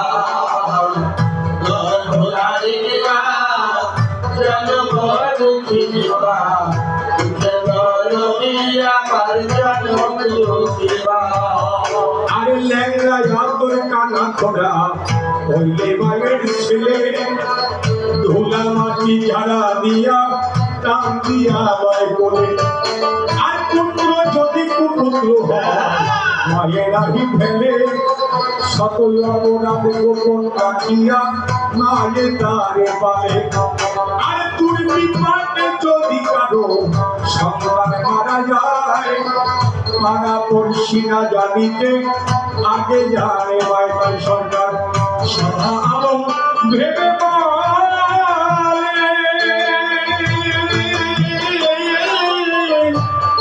সেই জান্নাত মায়ের চরণে তলে রে তোরা দেখো খালি হাদিস খুলে করছে কবি ঘোষণা উঠে ধরি আমার জনম দুবা গর্ভধারিণীরা জনম দুঃখিবা উঠে ধরি আমার জনম দুঃখিবা এই লীলা পরিহর করি মনে আছে ভাবো আমি সফলায় ডাঙায় আবার অবতীর্ণ হব কলিযুগের মানুষ যারা তাদের ধর্ম শিখানোর তরে আমি হরিচাঁদের রূপে আবার আসবো ওরা কাঁদতে পরে মা বাবাকে যাতে সবাই ভক্তি করতে হয় এই ধর্ম আবার কোনো প্রতিষ্ঠা করবো এই ধরায় তাই আমি গৌর আবার সফলা ঢাকায় যাবো আবার সফলা ঢাকায় গিয়ে আমি লীলা শুরু করবো আর কিভাবে কলিযুগের মানুষের মুক্তি হবে ভাই আমি সহজ ধর্ম ওরা কান্দি প্রচার করবো জানাই এই কারণে আবার আমার অন্তরেরই ভাবো ওই সৈন্য কোণে গৌর ছেড়ে আমি হরিচাঁদ রূপ নেব আমি আবার ওরাকান্দি যাবো ওরাকান্দি গিয়ে আমি আমার ধর্মটাকে আবার শিখাবো এবার একটা কথা আর একটা প্রশ্ন সবার মধ্যে হয় শেষ প্রশ্নের জবাব দিব আমি আর বলে সবাই আর একটা প্রশ্ন আছে নারী পুরুষ নিয়ে কিন্তু আজকে আসলে আমার বলতে খুব ভালো লাগছে কেননা পিতৃমাতৃ মন্দির রমানাথ বাবুর পিতৃমাতৃ মন্দিরে গান হচ্ছে বাবারে যদি মায়ের কথা শোনার পরে কৃষ্ণপুর মহাশ্মশানে আগামীকাল কালী মন্দিরে ফ্লোর ঢালাই সবাইকে যাওয়ার নিমন্ত্রণ দেখিবার জন্য অনুরোধ রইল আপনাদের কাছে নিমন্ত্রণের ভার রইল কৃষ্ণপুর মহাশ্মশানে আগামীকাল মন্দিরের ফ্লোর ঢালাইটা হবে আপনারা সবাই যাবেন আমি কমিটির পক্ষ থেকে সবাইকে নিমন্ত্রণ জানাচ্ছি কারণ এটা ধর্মীয় প্রতিষ্ঠান আশা আমার আমাদের যাওয়াটা কর্তব্য এবং উচিত বলে মনে করি তাহলে এইবার অন্তরে আছে বাবু বাবারে পরবর্তী প্রশ্নের দিকে যাবো কিন্তু তার আগে আপনাদের আছে জানা বাবা আপনারা জানাই চোখের জলে সন্তানের মঙ্গল কামনা করেছেন এই অনুষ্ঠানটা যেন উত্তর উত্তর শ্রীবৃদ্ধি পায় আমরা প্রভুর কাছে কামনা করব শুধু কামনায় নয় বাবা আমরা সবাই এই রমানাথ বাবুর আদর্শ গ্রহণ করব আমরা এখন পর্যন্ত দেখেন বাবা উনি যত ছাত্র পড়িয়েছে টাকা নেয়নি 200 উপরে আজকে তারা কত ভালো জায়গায় আছে তাই আজকে আমি আপনাদের কাছে এই প্রতিষ্ঠানের জন্য বা পিতৃমাতৃ মন্দিরের জন্য বৈষ্ণব সেবার জন্য আমি রমানাথ বাবুর হয়ে আমি আপনাদের কাছে চরণ তুলি দীক্ষা কামনা করছি। আপনারা সবাই চরণ তুলি দেবেন যেন প্রতি বছর এখানে নববৃন্দাবন হয়, সাধু গুরু বৈষ্ণব যেন হরিবল বলে চোখের জল ছাড়তে পারে, এই কামনা করছি। অন্তরে সাউন্ডটা হয়ে গেছে, সাউন্ডটা আবার নষ্ট হয়ে গেছে। রমানাথ বাবু কোথায় আসবে? কিছু কয়েকটা বাবা। তাহলে এইবার আরেকটা প্রশ্ন আসে, দেখে বলে আপনাদের কাছে আমার কথা ধরো, এই যে নারী পুরুষ এর মধ্যে কে বড়, তাই না বাবা? বাবা রাগ হবেন নাকি বললে বাবা? এই নারী পুরুষের মধ্যে কে বড়? বাবা যাকে প্রশ্নের জবাব দেব তার আগে আপনারা সবাই মিলে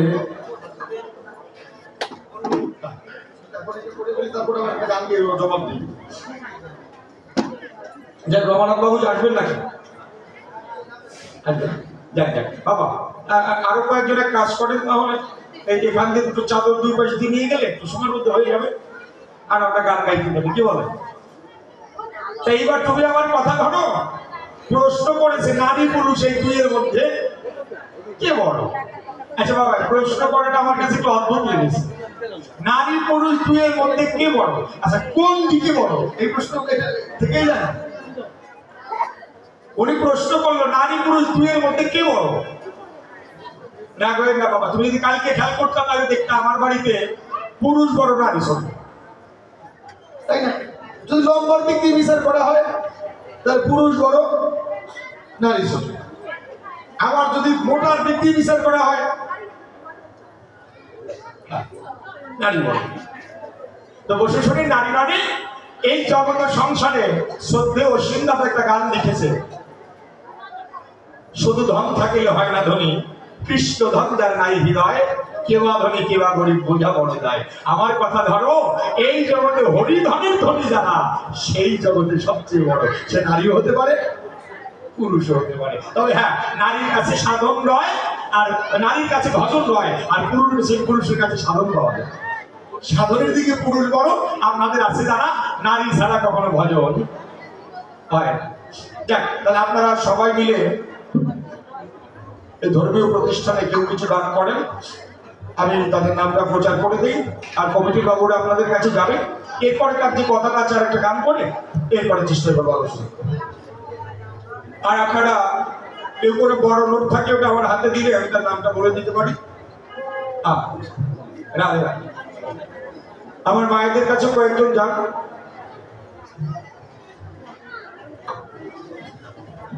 আপনারা একটু সময় নীরবতা পালন করেন, বেশি সময় লাগবে না।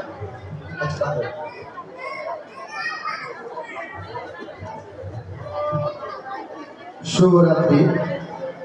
সম্মানিত শ্রোতী শ্রোতা মণ্ডলী, আপনারা জানেন প্রতি বছরের মতো এবারও মা মঞ্জুময়ী ভবনের সামনে এবারও কবির আসর বসেছে, কিন্তু সারা দেশের যে অবস্থা তাতে বিবেচনা করে আমরা ভাবছিলাম